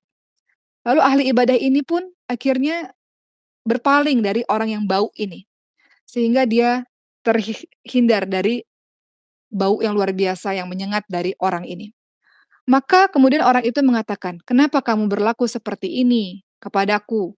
Sungguh amalan-amalan kamu telah menguap dan sirna karena engkau telah berlaku seperti ini kepadaku.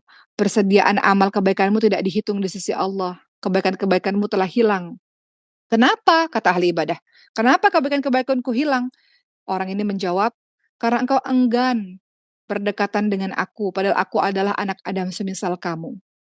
Maka ketika itu si ahli ibadah ini terlihat sedih wajahnya dan kemudian orang ini mengatakan, "Saya kasihan kepadamu, izinkan saya memberikan nasihat karena engkau lupa, engkau lalai," kata si orang yang bau ini.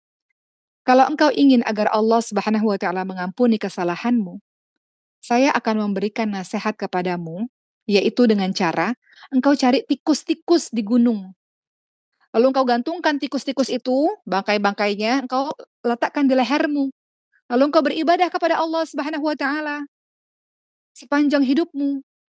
Nah, si ahli ibadah ini kemudian berpikir, "Iya ya, dengan begitu aku tidak lagi membeda-bedakan orang dan aku terbiasa dengan, bau sehingga aku bisa, bersikap baik dengan orang-orang yang bau seperti orang ini," gitu. Karena tiap hari mencium bau dari tikus ini.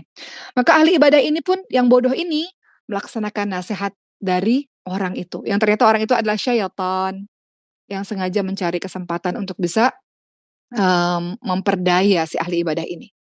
Apa yang dilakukan oleh ahli ibadah ini? Beliau memburu tikus-tikus di gunung. Ya, ada yang udah mati, ada yang masih hidup. Kemudian apa yang beliau lakukan? Maka beliau menggantung di lehernya dan beliau pun terus-menerus beribadah kepada Allah Subhanahu wa taala dengan keadaan seperti itu. Apa yang kemudian terjadi? Si ahli ibadah ini terus beribadah sambil membawa najis, ya kan? Selama puluhan tahun hidupnya sampai dia meninggal dunia, sehingga ibadahnya pun menjadi tidak sah. Nah ini nih, orang-orang yang ahli ibadah tapi tidak memiliki ilmu. Maka ketika, hal ini didengarkan kisah ini oleh Rasulullah SAW, maka Rasul mengatakan, "Majelis ilmu itu lebih baik daripada ibadah selama 60 tahun."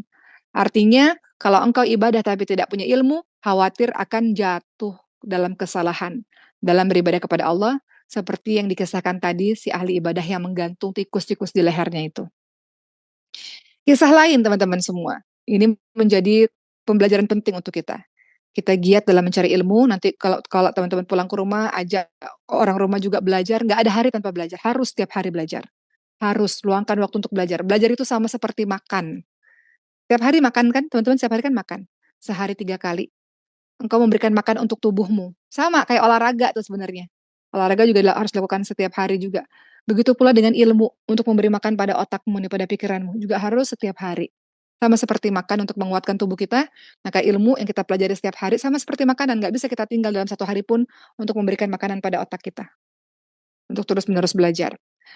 Kisah lain teman-teman semua, diriwayatkan dari Syekh Abdul Qadir, Al-Jailani radhiyallahu anhu, suatu ketika beliau ini sedang berjalan di sebuah tanah lapang. Tiba-tiba muncul cahaya terang di langit. Kemudian terdengar ada suara yang memanggil, "Wahai Abdul Qadir, saya adalah Rabb-Mu. Sungguh aku telah halalkan untukmu semua yang haram-haram." Kata kalimat itu, ya, suara tersebut. Apa kata Abdul Qadir? Karena kecerdasan ilmunya, "Nyahlah engkau wahai makhluk terkutuk." Ya, seketika cahaya yang terang itu berubah menjadi gelap. Tiba-tiba suara itu kemudian mengeluarkan kalimat, "Wahai Abdul Qadir, sungguh engkau telah selamat dariku lantaran pengetahuanmu tentang Rabb-Mu." Jadi kalau orang yang tak berilmu itu mudah untuk diperdaya, mudah untuk diarahkan ke sana kemari, karena engkau nggak ngerti, engkau nggak tahu. Tapi orang-orang berilmu, dia punya pendirian, dia tahu bagaimana dia harus bersikap, dia tahu mana yang harus dia yakini. Itulah orang-orang berilmu. Apa kata syaitan? Syaitan dalam kisah ini, "Sesungguhnya aku telah menyesatkan 70 orang dari kalangan ahli ibadah dengan cara seperti ini. Pura-pura ngomong di langit, 'Aku telah halalkan semua yang diharamkan olehmu.' Begitulah cara kerja syaitan. Kata syaitan, 'Aku telah menyesatkan 70 orang dengan cara ini, ahli-ahli ibadah dengan cara begini. Seandainya tidak karena ilmu, pastilah aku dapat menyesatkan kamu seperti mereka.'" Jadi penting teman-teman sekalian. Sekarang ini, teman-teman semua kita belajar bisa di mana pun. Teman-teman yang ada di pondok, belajar di pondok. Teman-teman yang berada di luar, kadang-kadang kita sibuk kerja, kadang-kadang kita sibuk berdagang atau yang lain-lain, tapi harus dalam satu hari diluangkan untuk belajar. Belajar caranya gimana? Bisa dengan guru, bisa dengan lihat YouTube, ceramah-ceramah YouTube, belajar ilmu agama harus ada setiap harinya. Bisa dengan datang ke majelis-majelis taklim atau sebagainya. Jadi harus ada, dalam sehari harus ada. Bisa dengan baca buku, harus ada penambahan ilmu itu. Kalau engkau ingin ibadahmu betul. Uma ingin cerita lagi, kisah-kisah lain lagi, supaya teman-teman semangat untuk meneruskan, dan minta sama Allah semangat sampai tua nanti untuk terus menuntut ilmu, karena ini sangat penting bagi kehidupan kita dan budayakan rumah itu adalah rumah yang keluarga kita adalah orang-orang yang gemar terhadap ilmu. Doa sama Allah, karena yang bisa bikin keluarga kita, diri kita ini bersemangat terhadap ilmu adalah Allah Subhanahu wa taala. Ya kan? Harusnya kita gelisah kalau dalam satu hari nggak ada penambahan ilmu, teman-teman semua. Kita lihat lagi diriwayatkan bahwa Nabi Isa alaihissalam pada suatu hari berdiam di atas gunung. Lalu iblis datang kepada Nabi Isa alaihissalam. Apa kata iblis? "Bukankah engkau mengatakan bahwa manusia yang telah dikehendaki mati oleh Allah pasti akan mati?" "Iya," kata Nabi Isa. Lalu iblis berkata lagi, "Kalau Allah tidak kehendaki mati, dia tidak akan mati?" "Iya," kata Nabi Isa. Lalu apa kata iblis kepada Nabi Isa alaihissalam? "Kalau begitu, wahai Nabi Isa, lemparkanlah dirimu dari atas gunung ini. Apabila Allah Subhanahu wa taala menghendaki engkau mati, engkau akan mati. Tapi kalau Allah Subhanahu wa taala tidak menghendaki engkau mati, maka engkau tidak akan mati," kata syaitan. Apa kata Nabi Isa? "Nyahlah engkau wahai makhluk terkutuk, sesungguhnya Allah lah yang menguji hambanya, sedangkan hambanya tidak berhak mengujinya." Ya, jadi ini kalau kita punya ilmu teman-teman semua. Jadi di sini kita lihat orang yang berilmu dengan orang ahli ibadah ya sangat jauh berbeda derajatnya. Orang yang berilmu dapat sempurna dalam mengerjakan amal-amal ibadah. Orang-orang yang berilmu bisa sempurna dalam mengerjakan ibadahnya. Kenapa? Karena tahu ilmunya. Contoh, teman-teman sholat tarawih nih, ini kan bulan Ramadan. Tapi teman-teman nggak sholat qobliyah ba'diyah, isya misalnya. Teman-teman sholat isya nih, terus teman-teman nggak sholat ba'diyah, terus teman-teman langsung tarawih. Padahal sholat-sholat sunnah termasuk ba'diyah isya itu lebih utama dibandingkan sholat tarawih. Kok bisa ninggalin sholat qobliyah isya malah berlelah-lelah dengan tarawih?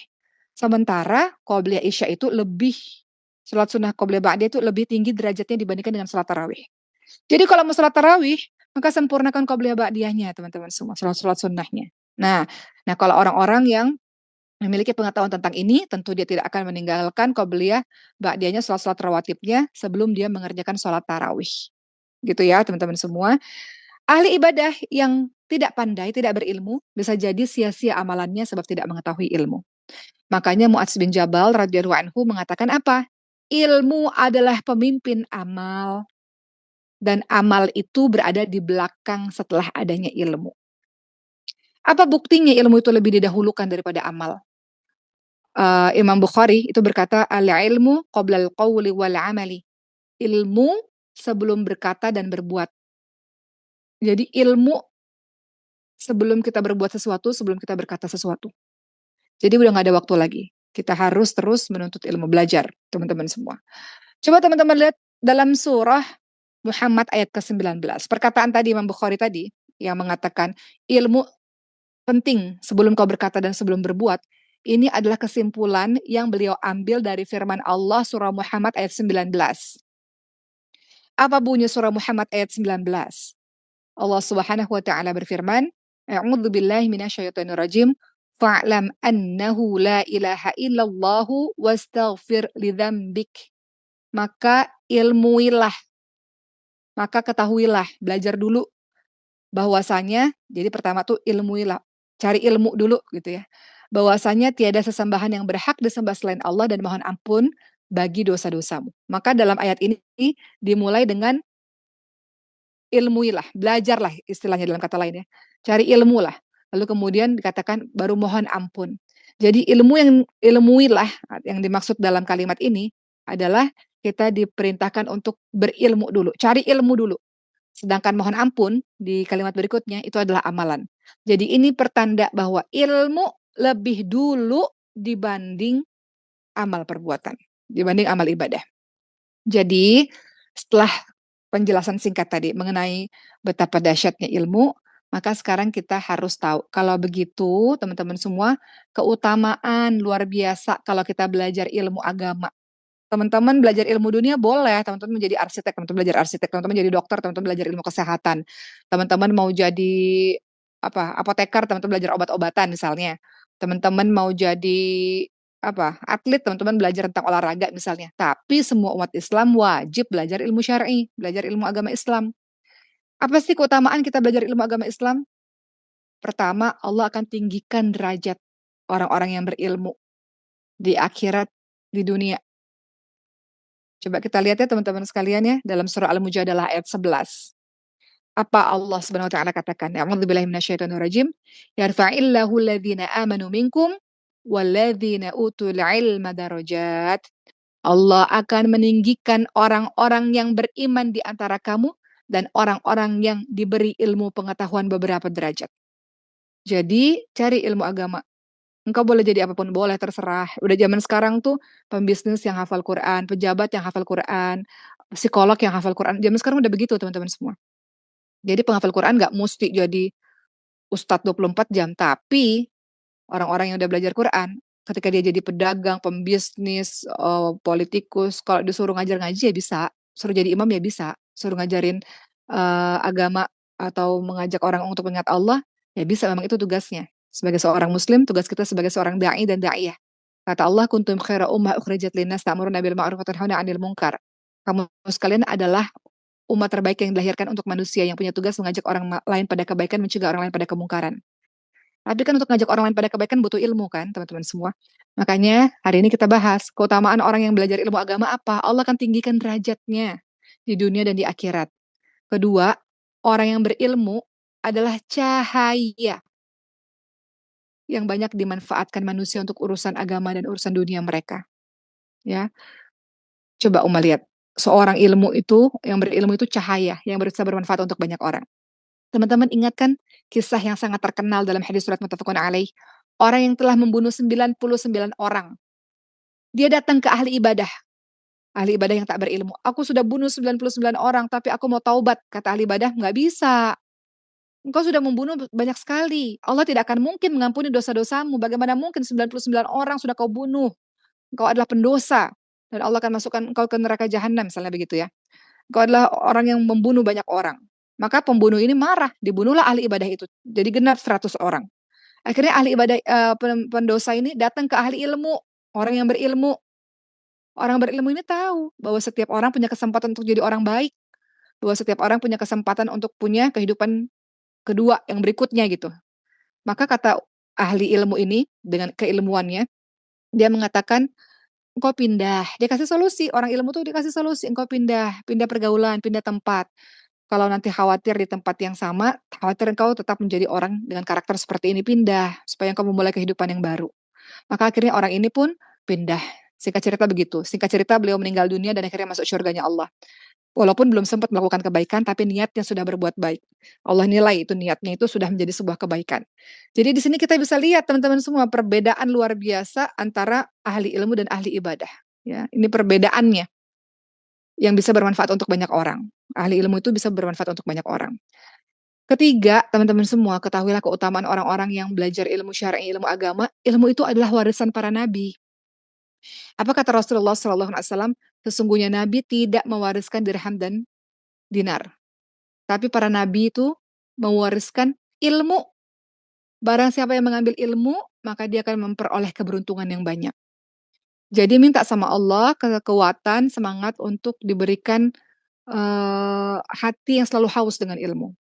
Teman-teman tahu kan, semakin kita belajar, semakin kita merasa bodoh. Semakin kita belajar, semakin kita nggak tahu apa-apa. Kenapa? Karena ilmu luas yang belum kita tahu. Sebaliknya orang yang nggak belajar, ya nggak tahu apa-apa. Orang yang semakin belajar, semakin tahu bahwa ilmu luas dan dia semakin merasa dirinya bodoh nggak tahu apa-apa. Itu membuat kita merasa haus terus dengan ilmu. Keempat, keutamaan orang-orang yang belajar ilmu syar'i, belajar ilmu agama. Orang-orang ini akan mendapatkan seluruh kebaikan. Apa kata Rasulullah SAW? Barang siapa yang Allah kehendaki mendapatkan seluruh kebaikan, maka Allah akan memahamkan dia tentang agama. Kalau ilmu agama udah kita dapetin, ngejalanin kehidupan sebagai seorang anak kepada orang tuanya, kita jadi tahu caranya gimana. Menjalankan kehidupan rumah tangga, kita jadi tahu caranya gimana. Ngejalanin perniagaan, bisnis gitu ya, kita jadi ngerti caranya gimana yang benar gitu. Nah, ilmu itu menjadi cahaya penerang dalam kehidupan kita. Memangnya ilmu apa sih yang wajib dipelajari? Pertama adalah ilmu tauhid, ilmu tentang 2 kalimat syahadat, itu wajib. Ilmu mengenai keimanan, wajib diketahui oleh kita. Apalagi ilmu tentang sholat, hal-hal yang berkaitan dengan sholat, hal-hal yang berkaitan dengan bersuci. Kemudian apalagi ilmu-ilmu yang berkaitan dengan halal dan haram, mana yang boleh, mana yang enggak, ilmu tentang muamalah dan seterusnya. Ya, jadi ilmu itu wajib kita pelajari kalau kita amalkan. Kita wajib mempelajari tauhid, kenapa? Karena itu berhubungan dengan keimanan. Hal pertama yang harus dipelajari karena setiap amalan yang kita lakukan itu berkaitan dengan niat. Jadi harus belajar tauhid karena setiap pergerakan kita berawal dari niat. Kalau belajar haji, perlu nggak sekarang? Kalau dibilang wajib sekarang, tidak. Tapi kalau teman-teman belum mampu berhaji misalnya, maka ilmu tentang haji belum wajib dipelajari sekarang. Tapi kalau teman-teman sudah wajib atau mampu berhaji, maka wajib teman-teman mengetahui ilmu tentang haji dan segala sesuatu yang berkaitan dengan haji. Jadi kita belajar sesuatu yang kita lakukan, yang kita amalkan. Makanya tauhid penting karena tauhid berkaitan dengan niat. Setiap perbuatan kita itu berkaitan dengan niat, ya kan? Begitu teman-teman semua. Jadi menuntut ilmu adalah wajib bagi setiap muslim dari berbagai macam usia. Ingat, Allah mengunggulkan Nabi Adam alaihissalam di depan para malaikatnya dengan apa? Dengan ilmu. Ilmu menjadi mulia karena ilmu menjadi perantara menuju ketakwaan kepada Allah Subhanahu wa taala. Tadi Umar katakan, keberadaan ilmu itu diibaratkan seperti makanan sehari-hari yang harus dikonsumsi oleh kita. Maka ini membuktikan ilmu memiliki peranan yang sangat penting dalam kehidupan manusia sehari-harinya. Jadi kita lihat, ilmu ini selain diibaratkan dengan makanan, kan kita nggak bisa hidup tanpa makanan. Sama, kita juga nggak bisa hidup tanpa ilmu. Ilmu juga diibaratkan dengan obat. Kenapa? Yang kadang-kadang dibutuhkan. Sebagaimana kalau orang sakit membutuhkan obat supaya bisa sembuh, begitu pula dengan kita. Bagaimana kita bisa menyelesaikan suatu permasalahan kehidupan tanpa adanya ilmu? Ya nggak teman-teman semua? Ya kan? Kita awali setiap keyakinan kita, setiap amalan kita dengan ilmu, kita luruskan niat kita untuk tidak terjerumus kepada ibadah yang tidak ada tuntunannya misalnya. Dan ingat teman-teman semua, amalan yang dibangun tanpa dasar ilmu malah akan mendatangkan kerusakan bukannya kebaikan. Kata Umar bin Abdul Aziz, barang siapa yang beribadah kepada Allah tanpa ilmu, maka dia akan membuat banyak kerusakan daripada mendatangkan kebaikan. Baik, alhamdulillahirabbil alamin. Usai sudah penjelasan Uma pada hari ini. Baik, semangat selalu teman-teman semua. Orang-orang Islam harus menjadi orang-orang yang cerdas. Para calon istri harus jadi istri yang cerdas. Ibu apalagi harus ibu yang cerdas karena mendidik generasi-generasi yang harus lebih baik daripada kita insya Allah. Terima kasih, sekian dari Uma. Wabillahi taufiq wal hidayah. Wassalamualaikum warahmatullahi wabarakatuh.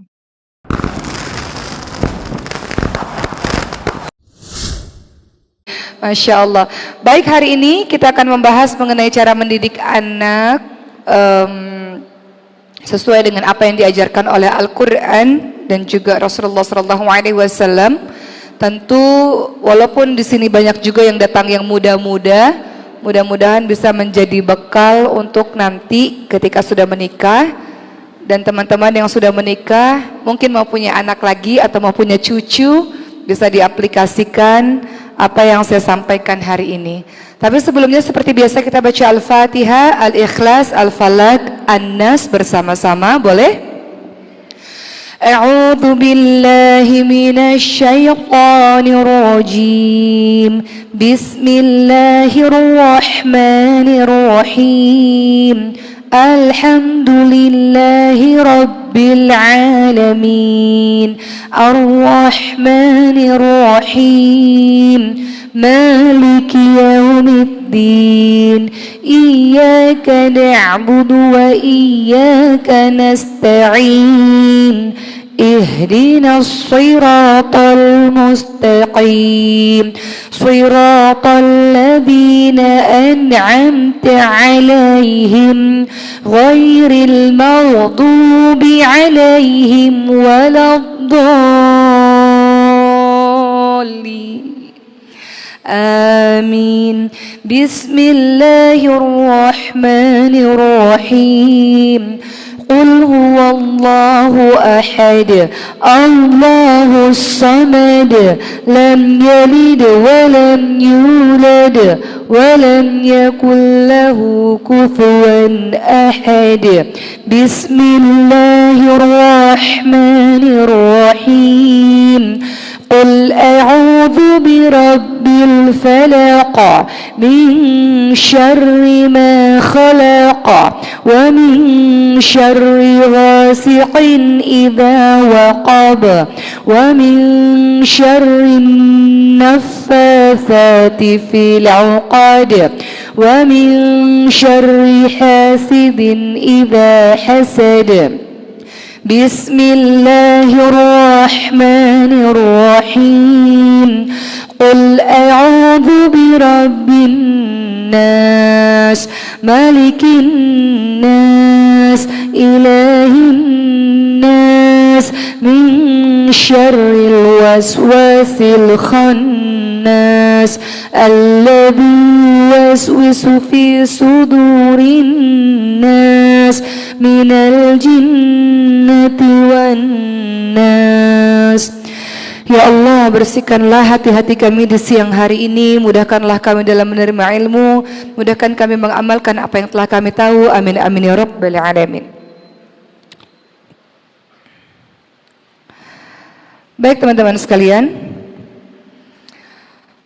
bagaimanakah cara mendidik anak menurut ajaran Islam yang tentu saja sesuai dengan Quran dan Sunnah Rasulullah SAW, dan kenapa penting bagi kita untuk mengetahui bagaimana cara mendidik anak yang baik?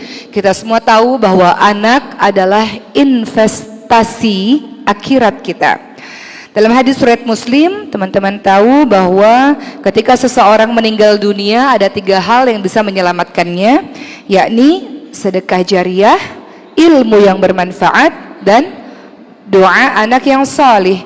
Untuk bisa mendapatkan doa anak yang salih, tentulah harus dididik untuk menjadi salih, sehingga dia punya kesadaran untuk terus mendoakan orang tuanya. Begitu juga manfaat yang orang tua peroleh ketika punya anak salih adalah dari amalan anak. Dari Aisyah radhiyallahu anha, Rasulullah sallallahu alaihi wasallam bersabda, sesungguhnya yang paling baik dari makanan seseorang adalah hasil jerih payahnya sendiri, dan anak merupakan jerih payah orang tuanya. Artinya, kalau setiap anak melakukan amal salih karena dididik oleh orang tua yang salih, sepanjang anak itu melakukan amal yang salih, maka mudah-mudahan orang tua pun mendapatkan pahalanya juga, karena anak salih berkat dari didikan orang tua yang salih. Sebelum kita membahas bagaimana ya cara mendidik anak sesuai dengan Quran dan Sunnah, kita harus tahu dulu bahwa di dalam Al-Quran ada berbagai macam posisi anak. Pertama, ada anak sebagai hiasan. Di dalam surah Ali Imran ayat 14, A'udzubillahi minasyaitonir rajim. Zuinal linnasi hubbu syahawati minan nisa wal banin wal qanatiril muqantarah. Dan dijadikan indah pada pandangan manusia apa-apa yang diingini, yaitu terhadap wanita, anak-anak, dan harta yang banyak. Pertama, fungsi anak dalam kehidupan kita adalah sebagai hiasan hidup. Teman-teman yang sedang bekerja atau punya masalah, sedang sedih pulang ke rumah, melihat anak-anak sirna kesedihannya, diganti dengan kebahagiaan. Betul nggak teman-teman sekalian? Kita lelah di luar, kita sedih, teman-teman bertengkar dengan suami misalnya, atau ada permasalahan hidup yang susah, ketika pulang ke rumah melihat anak, bahagia kembali hati kita. Anak-anak fungsinya, kedudukannya yang pertama adalah ia sebagai hiasan hidup. Ali Imran ayat 14. Yang kedua, anak-anak bisa menjadi cobaan hidup. Senantiasa manusia ini selalu diuji oleh Allah Subhanahu wa taala. Tidak ada manusia yang bebas dari ujian. Dalam surah Al-Baqarah 155, Allah Subhanahu wa taala sendiri yang mengatakan, Allah berfirman, A'udzubillahi minasyaitonir rajim, wa lanabluwannakum bisyai'in minal khaufi wal ju'i wa nakasim minal amwali wal anfusi wath thamarat wa basyirus sabirin. Allah pasti akan menguji manusia dengan ketakutan, kelaparan, kekurangan harta, kekurangan jiwa, kekurangan buah-buahan. Semua manusia pasti diuji.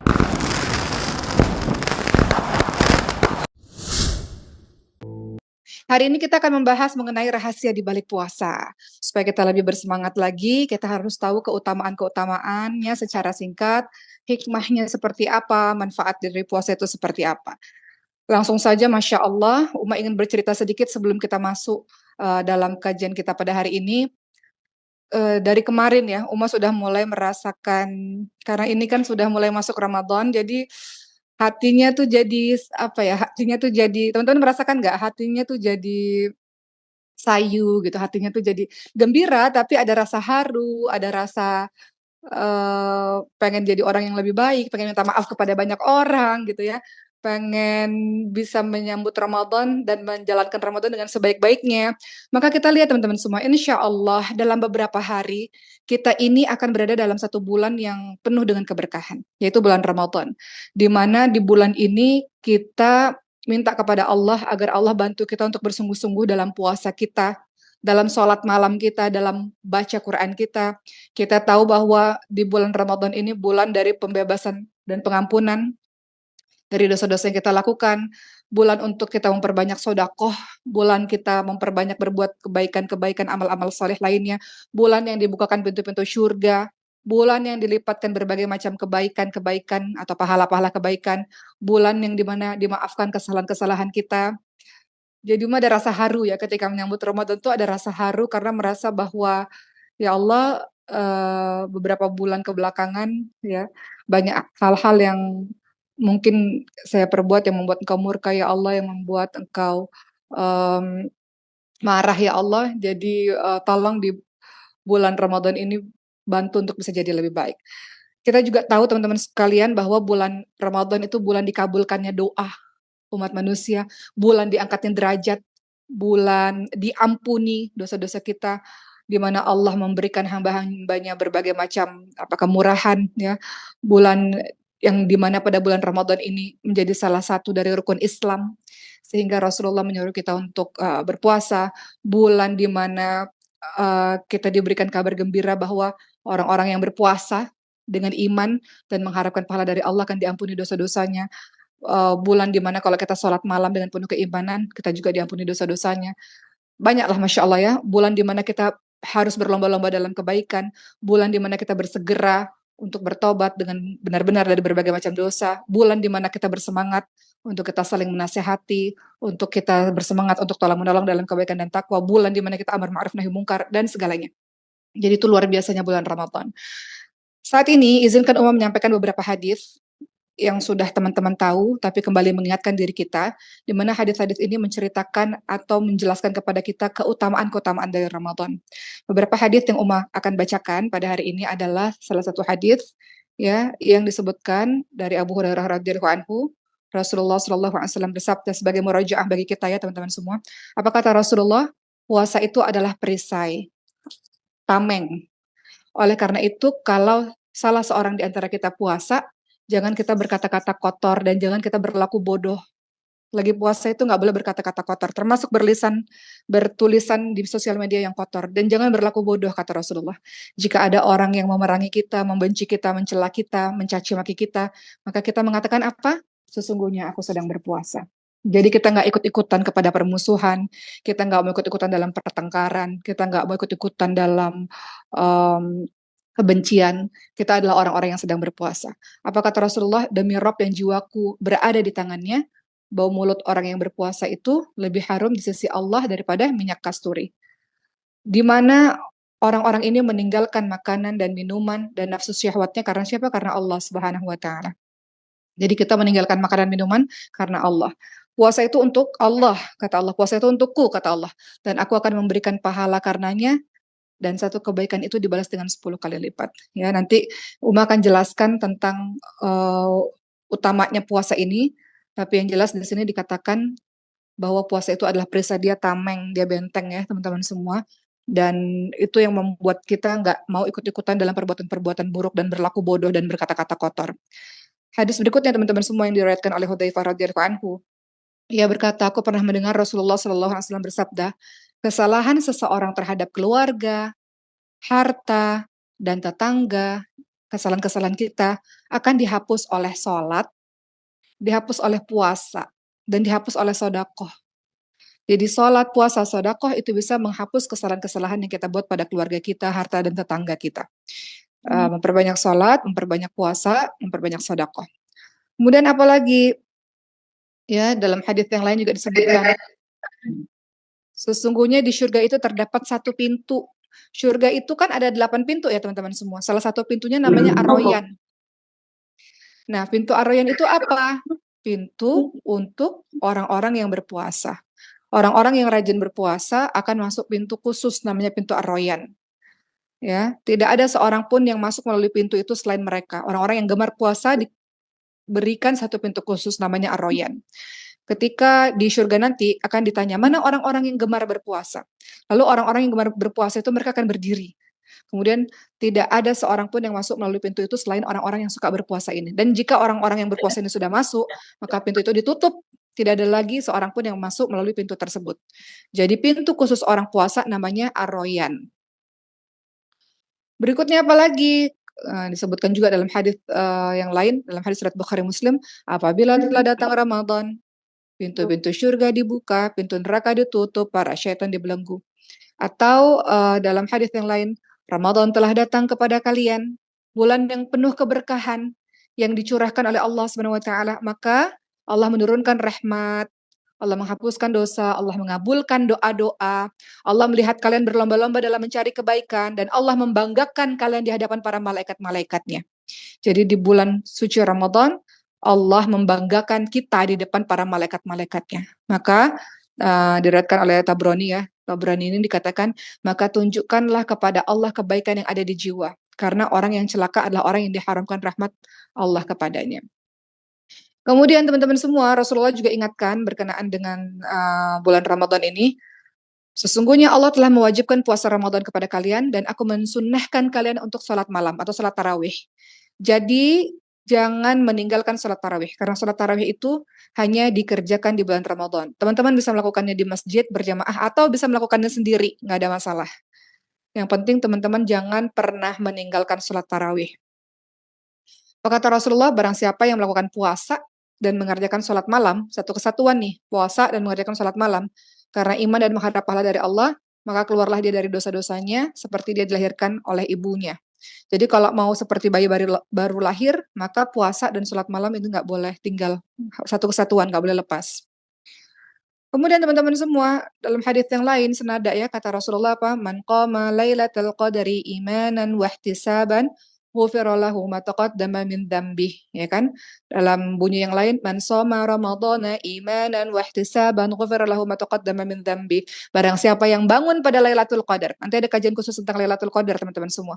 Dengan penuh keimanan dan mengharapkan pahala dari Allah Subhanahu wa taala, maka diberikan ampunan padanya. Tadi apa? Ada puasa, ada sholat malam atau tarawih, dan ketika Lailatul Qadar.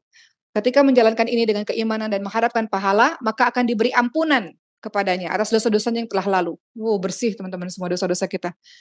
Dan barang siapa yang berpuasa dengan Ramadan dengan penuh keimanan, ya, mendapatkan pahala, mengharapkan pahala dari Allah SWT, maka akan diampuni dosa-dosanya. Jadi yang puasa, yang sholat tarawih, yang sholat di yang sholat di Lailatul Qadar, dengan iman dan mengharapkan pahala dari Allah akan diampuni dosa-dosanya. Baik, itu dari sekian banyak hadis, banyak sekali hadis-hadis ya teman-teman semua, mau tidak sebutkan pada hari ini, tapi hadis-hadis ini sebenarnya sudah sering kita dengar, kita hanya murajaah saja untuk kita kembali bersemangat dan nggak main-main untuk menyambut bulan suci Ramadan. Baik, teman-teman, ada hadis yang tadi, sempat Uma baca dari Abu Hurairah radhiyallahu anhu, Rasulullah SAW bersabda, Allah berfirman, "Semua amal anak Adam untuknya kecuali puasa." Jadi, ia untukku dan aku yang akan membalasnya. Jadi puasa itu dikhususkan daripada amalan-amalan lain. Allah sendiri yang akan membalasnya. Apa maksudnya? Puasa itu untukku, kata Allah, dan aku akan membalasnya. Apa maksudnya puasa itu untuk Allah Subhanahu wa taala? Apa maksud dari kalimat ini? Lihat teman-teman sekalian, puasa itu dikhususkan untuk Allah dan Allah akan membalasnya. Maksudnya apa?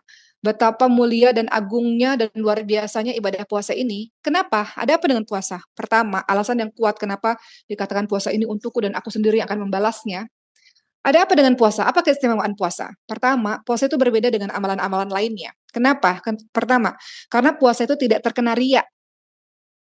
Sebagaimana amalan-amalan lainnya bisa dilihat oleh orang gitu ya, kemudian ketika dilihat orang kita riak gitu. Sholat kalau di depan orang banyak mungkin kita bisa riak, ngaji, baca Quran, ketika di depan orang banyak mungkin kita bisa riak, sedekah ketika di depan orang banyak mungkin kita bisa riak. Tapi puasa itu rahasia, dia amalan yang tidak terkena riak. Puasa itu orang nggak bisa lihat teman-teman semua, ya. Puasa itu tidak terkena riak. Makanya dikatakan amalan-amalan lain amalan-amalan lain bisa terserang penyakit riak. Ya, riya itu apa sih? Kita tuh menjadi memperbagus-bagus amalan gitu ketika dipuji, dilihat oleh orang, nggak ikhlas kita menjalankannya karena orang lain itu riya.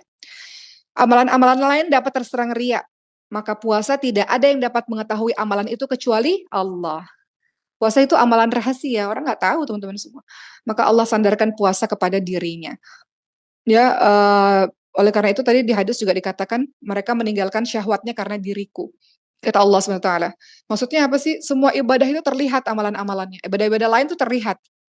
Dan sedikit sekali mereka yang selamat dari godaan riya. Berbeda dengan puasa. Puasa itu tersembunyi. Jauh daripada riya. Lebih dekat kepada ikhlas tentu saja. Kemudian tadi dikatakan juga, aku sendiri yang akan membalasnya, kata Allah SWT. Maksudnya apa sih? Seperti yang kita tahu teman-teman semua, bahwa semua kebaikan yang kita lakukan, eh, itu kita bisa terlihat ya dari penjelasan-penjelasan kadar pahalanya. Kita tahu bahwa kebaikan-kebaikan itu dijanjikan kalau kita berbuat baik itu 10 sampai 700 kali lipat ya kan. Kecuali puasa. Puasa dikatakan aku sendiri, Allah sendiri akan membalas puasa. Kalau kebaikan-kebaikan yang lainnya diinformasikan kita akan mendapatkan 10 sampai 700 kali lipat, ya kan? Dalam sebuah hadis dikatakan kalau engkau berniat jelek belum dilakukan, nggak dapat dosa. Kalau dilakukan niat jelek itu, dapat 1 dosa. Kalau nggak jadi melakukan dosa tersebut, dapat 1 pahala. Kalau kita berniat baik, sudah dapat 1 pahala. Dan melakukan kebaikan itu, maka bisa 10 sampai 700 kali lipat pahalanya. Tapi kalau puasa, dikatakan puasa itu Allah sendirilah yang akan memberikan balasannya. Maksudnya apa? Maksudnya Allah memberikan balasan tiada batas untuk puasa, teman-teman semua. Ya, dalam hadis riwayat Muslim dikatakan apa? Semua amal Bani Adam dilipat gandakan kebaikan 10 sampai 700 kali lipat. Pahalanya 10 sampai 700 kali lipat kalau kita berbuat baik. Allah Subhanahu wa taala berfirman kecuali puasa. Maka puasa itu untukku dan aku yang akan memberikan pahala padanya. Maksudnya apa? Aku Allah ya, maksudnya puasa itu untukku, puasa itu untuk Allah. Maksudnya Allah akan memberikan pahala yang banyak tanpa menentukan kadarnya, bukan lagi 10 sampai 700 kali, tanpa menentukan kadarnya. Dalam surah Az-Zumar ayat 10, dalam puasa itu apa sih? Dalam puasa itu kan ada sabar kan, menahan kan. Sabar itu adalah menahan, menahan lapar, menahan haus, menahan anggota badan dari berbuat maksiat, menahan amarah dan sebagainya. Pahalanya tiada batas puasa itu. Sesuai dengan surah Az-Zumar ayat 10. Dalam surah Az-Zumar ayat 10, Allah ingatkan, a'udzubillahi minasyaitonirrajim, innama yuwaffas sabiruna ajrahum bighairi hisab. Sesungguhnya hanya orang-orang bersabar yang dicukupkan pahala mereka tanpa batas. Puasa itu adalah yang menjalankan orang-orang yang sabar. Karena dalam puasa kita menahan segala sesuatu, sama sabar itu menahan segala sesuatu. ya, menahan lapar, menahan haus, menahan marah, menahan berkata-kata kasar, menahan berjima suami istri pada saat puasa, menahan hawa nafsu, ya, dan segalanya. Jadi sesuai surah Az-Zumar ayat 10, orang-orang yang sabar ini, yang mampu menahan ini, dicukupkan pahala tiada batas. Ya, jadi kita lihat di sini bahwa Masya Allahnya luar biasa puasa. Puasa itu termasuk ibadah yang paling Allah cintai. Makanya dikatakan puasa itu untukku. Ya, Allah berfirman puasa itu untukku. Maksudnya apa? Puasa itu termasuk ibadah yang Allah sangat cintai. Ketika kalimat puasa untukku itu menunjukkan keutamaan puasa dibandingkan dengan ibadah-ibadah lainnya. Kalau kita lihat dalam hadis riwayat An-Nasa'i ya teman-teman semua, dikatakan hendaklah kalian berpuasa karena tidak ada amalan yang menyamainya. Wah itu dahsyatnya puasa itu, Masya Allah. Mudah-mudahan dengan sedikit penjelasan ini membuat kita lebih bersemangat untuk berkonsentrasi kepada ibadah puasa ya teman-teman semua. Setelah Ramadan berakhir nanti, mungkin puasa itu bisa terus kita lanjutkan dengan puasa-puasa sunnah. Senin Kamis tuh yang terbaik. Kalau teman-teman bisa puasa Daud tambah puasa Ayyamul Bid, Masya Allah. Saking dahsyatnya puasa ini ya. Tadi dikatakan puasa itu berbeda dengan amalan-amalan lainnya. Allah sendiri yang membalasnya, artinya pahalanya nggak terhitung tanpa batas. Bukan lagi sampai 700 kali lipat, Allahu alam, tak terbatas.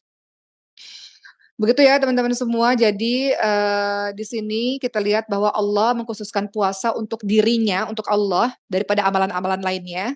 Maksudnya Allah mencintai sekali amalan ini. Allah kasih pahala tiada batas. Dan Allah lihat bahwa orang-orang yang berpuasa itu sangat terjaga keikhlasannya.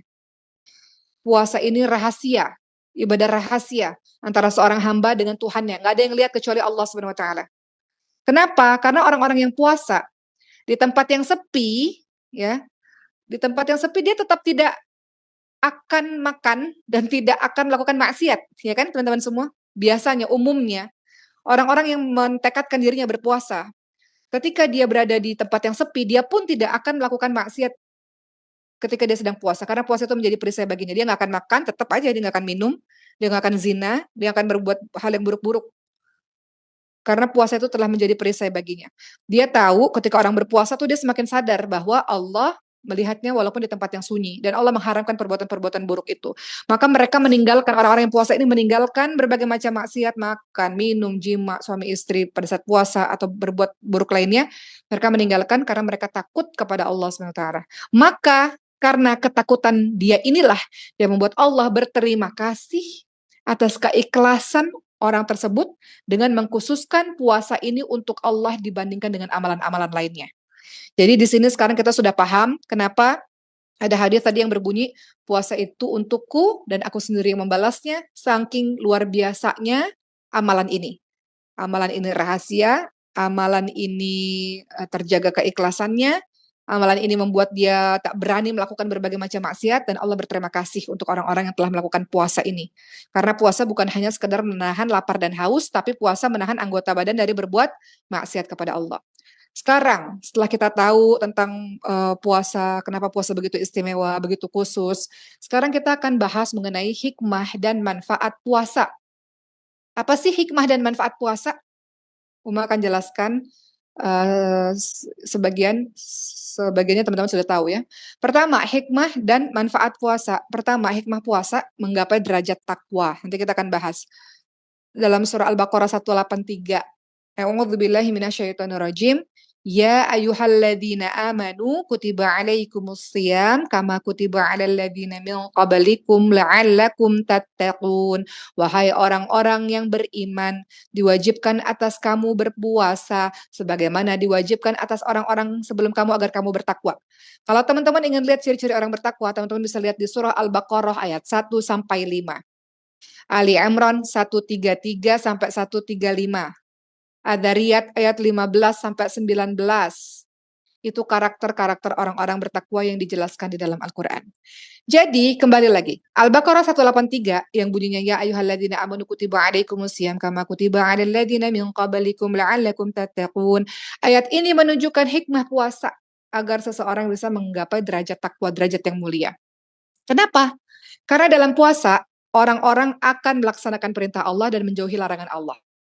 Maka inilah yang disebut dengan takwa. Orang-orang yang puasa cenderung melakukan perintah Allah dan menjauhi larangan Allah. Inilah yang kita sebut sebagai takwa, teman-teman semua. Takwanya apa aja sih? Kita lihat dalam hal-hal seperti apa? Takwanya tuh orang-orang yang puasa kita lihat seperti apa? Pertama, orang yang puasa akan meninggalkan setiap apa yang Allah larang. Apa itu? Meninggalkan makan, meninggalkan minum, meninggalkan berjima dengan pasangannya yang sebenarnya mungkin hatinya ingin sekali melakukannya gitu ya. Kenapa? Karena ini semua dilakukan untuk mendekatkan diri kepada Allah Subhanahu wa taala, untuk meraih pahala. Ini takwa. Jadi takwa orang puasa itu apa? Pertama, dia puasa, ketika dia puasa dia meninggalkan larangan-larangan Allah. Dia melakukan ini untuk mendekatkan diri kepada Allah. Itu takwa. Bentuk takwa yang kedua apalagi teman-teman semua kepada orang-orang yang puasa ini? Orang yang puasa ini kan sebetulnya kita bisa saja melakukan hal-hal yang bersenang-senang duniawi. Tapi orang yang puasa itu biasanya akan lebih merasa diawasi oleh Allah SWT. Ini takwa. Takwanya dalam bentuk apa? Merasa diawasi oleh Allah. Teman-teman lagi sendiri juga nggak bakal teman-teman minum, makan, ya kan? Teman-teman lagi sendiri juga nggak bakal teman-teman melakukan perbuatan-perbuatan dosa, teman-teman akan bilang, "Oh, saya puasa." Ya kan? Dahsyatnya puasa itu teman-teman semua, betul-betul dia menjadi rem kalau kita ingin melakukan maksiat. Jadi bentuk takwa yang kedua dalam puasa kita ini adalah merasa diawasi oleh Allah. Ketiga, bentuk takwa kita ketika kita berpuasa, kita akan bersemangat melakukan amalan-amalan ketaatan. Orang-orang puasa itu, dia semangat untuk melakukan amalan-amalan soleh, amalan-amalan ketaatan. Dan ketaatan ini adalah jalan menggapai takwa. Jadi ada 3 bentuk takwa nih ketika kita, berpuasa. Kita meninggalkan larangan Allah, dalam rangka takarrub, dalam rangka ingin berdekatan kepada Allah. Kedua, kita merasa diawasi oleh Allah, dan bentuk ketiga takwa kita adalah kita melakukan amalan-amalan ketaatan. Teman-teman lagi puasa kan biasanya cenderung males berbuat maksiat, nggak punya energi berbuat maksiat, nggak mau ngomongin orang, gitu kan, nggak ah lagi puasa gitu kan teman-teman kan, nggak ah lagi puasa gitu. Nah ini, termotivasi untuk melakukan amalan-amalan ketaatan, ini adalah bentuk takwa yang berikutnya ya. Hikmah yang kedua, tadi hikmah puasa yang pertama atau hikmah dan manfaat puasa yang pertama adalah mencapai derajat takwa. Kedua, hikmah berikutnya apa ketika kita melakukan puasa khususnya di bulan suci Ramadan? Eee, hikmah berikutnya hikmah dan manfaat berikutnya adalah kita berusaha untuk meninggalkan syahwat dan kesenangan dunia. Hikmah dan manfaat puasa adalah kita meninggalkan syahwat dan kesenangan dunia. Allah Subhanahu wa taala berfirman dalam hadis qudsi, "Dia telah meninggalkan syahwat dan makanan karenaku." Orang-orang ini yang puasa ini telah meninggalkan syahwatnya, meninggalkan makanannya. Kan makanan itu sumber kesenangan teman-teman semua, ya kan? Makanan, minuman itu sumber kebahagiaan, sumber kesenangan. Syahwat juga begitu. Kata Allah dalam hadis qudsi, "Dia telah meninggalkan syahwat dan makanan karenaku." Nah, sekarang kita lihat hikmah meninggalkan syahwat dan kesenangan dunia saat puasa. Apa hikmahnya? Apa kebaikannya kalau kita meninggalkan syahwat dan kesenangan dunia itu? Hikmahnya adalah kita bisa mengendalikan jiwa kita. Teman-teman tahu, rasa kenyang, makan yang banyak, minum yang banyak, kepuasan melakukan hubungan suami istri, itu membuat diri kita bisa saja lupa diri, kufur nikmat, lalai. Banyak makan, banyak minum, teman-teman yang sudah menikah banyak berhubungan suami istri misalnya, itu membuat kita lalai.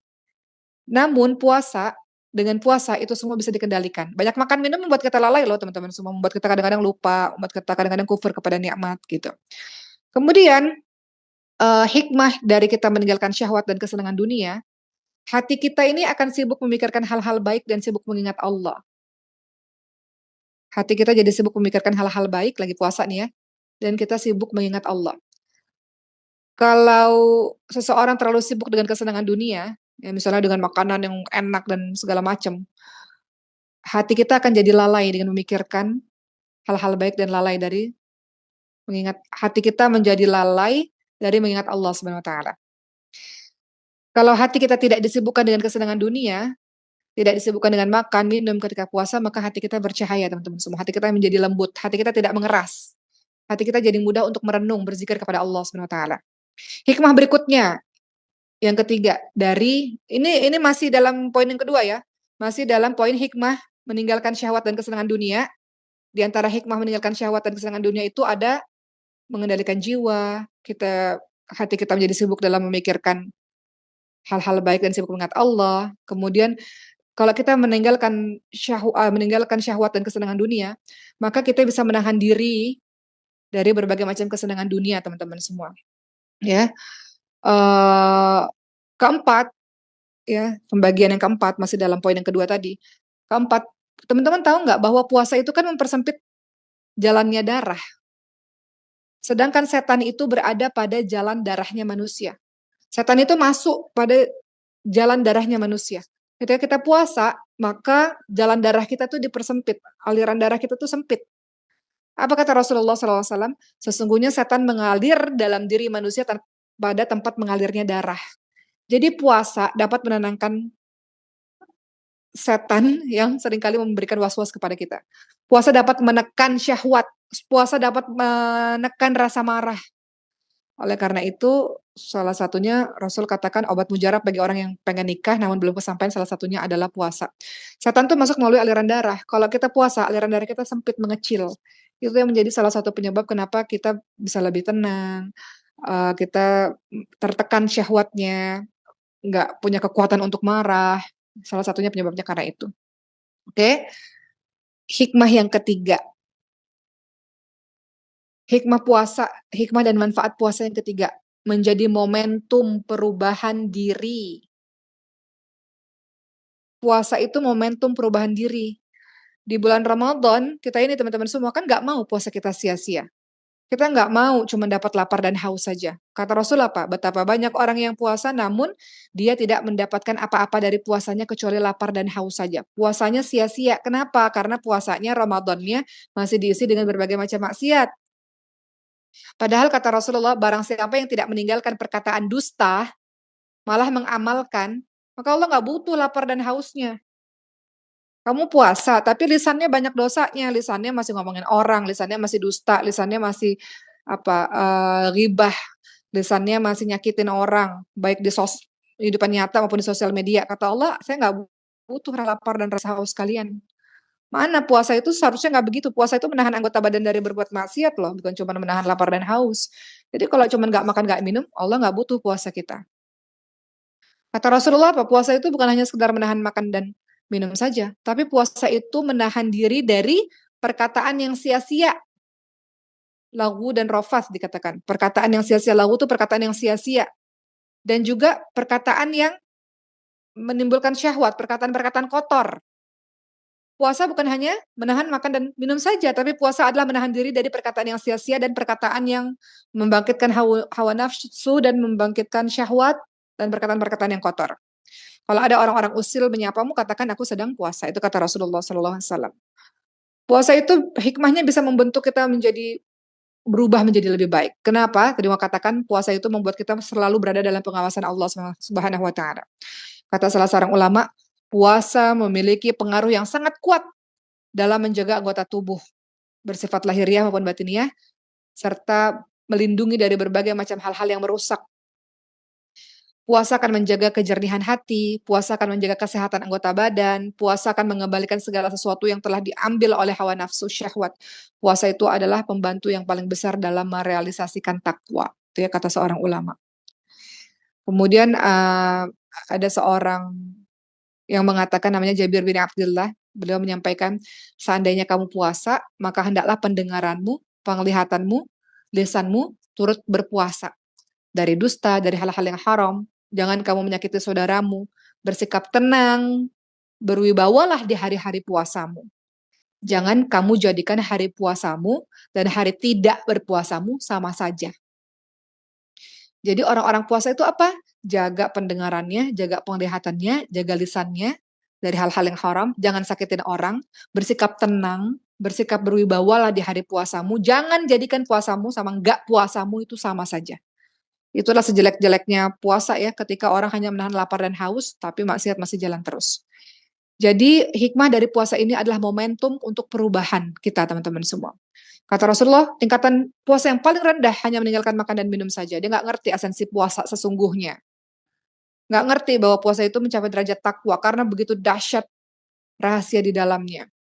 Ya, jadi teman-teman semua, kita tahu bahwa ibadah itu bukan hanya seperti bunga yang mekar di waktu tertentu, semangat di waktu tertentu, tapi continue. Ibadah-ibadah yang kita lakukan itu continue teman-teman semua, bukan ibadah musiman. Kita pengen ibadah kita, di bulan Ramadan dan pasca Ramadan nggak musiman, tetap berjalan terus. Tetap di luar Ramadan kita tetap jaga, gitu ya. Teman-teman tahu nggak, puasa juga momentum perubahan. Puasa itu memberikan ketenangan kepada jiwa kita. Setiap hari, setiap saat, kita ini bergolak loh di jiwa kita, antara jiwa yang menyuruh pada kejahatan, sama jiwa yang menyuruh kebaikan, ya kan?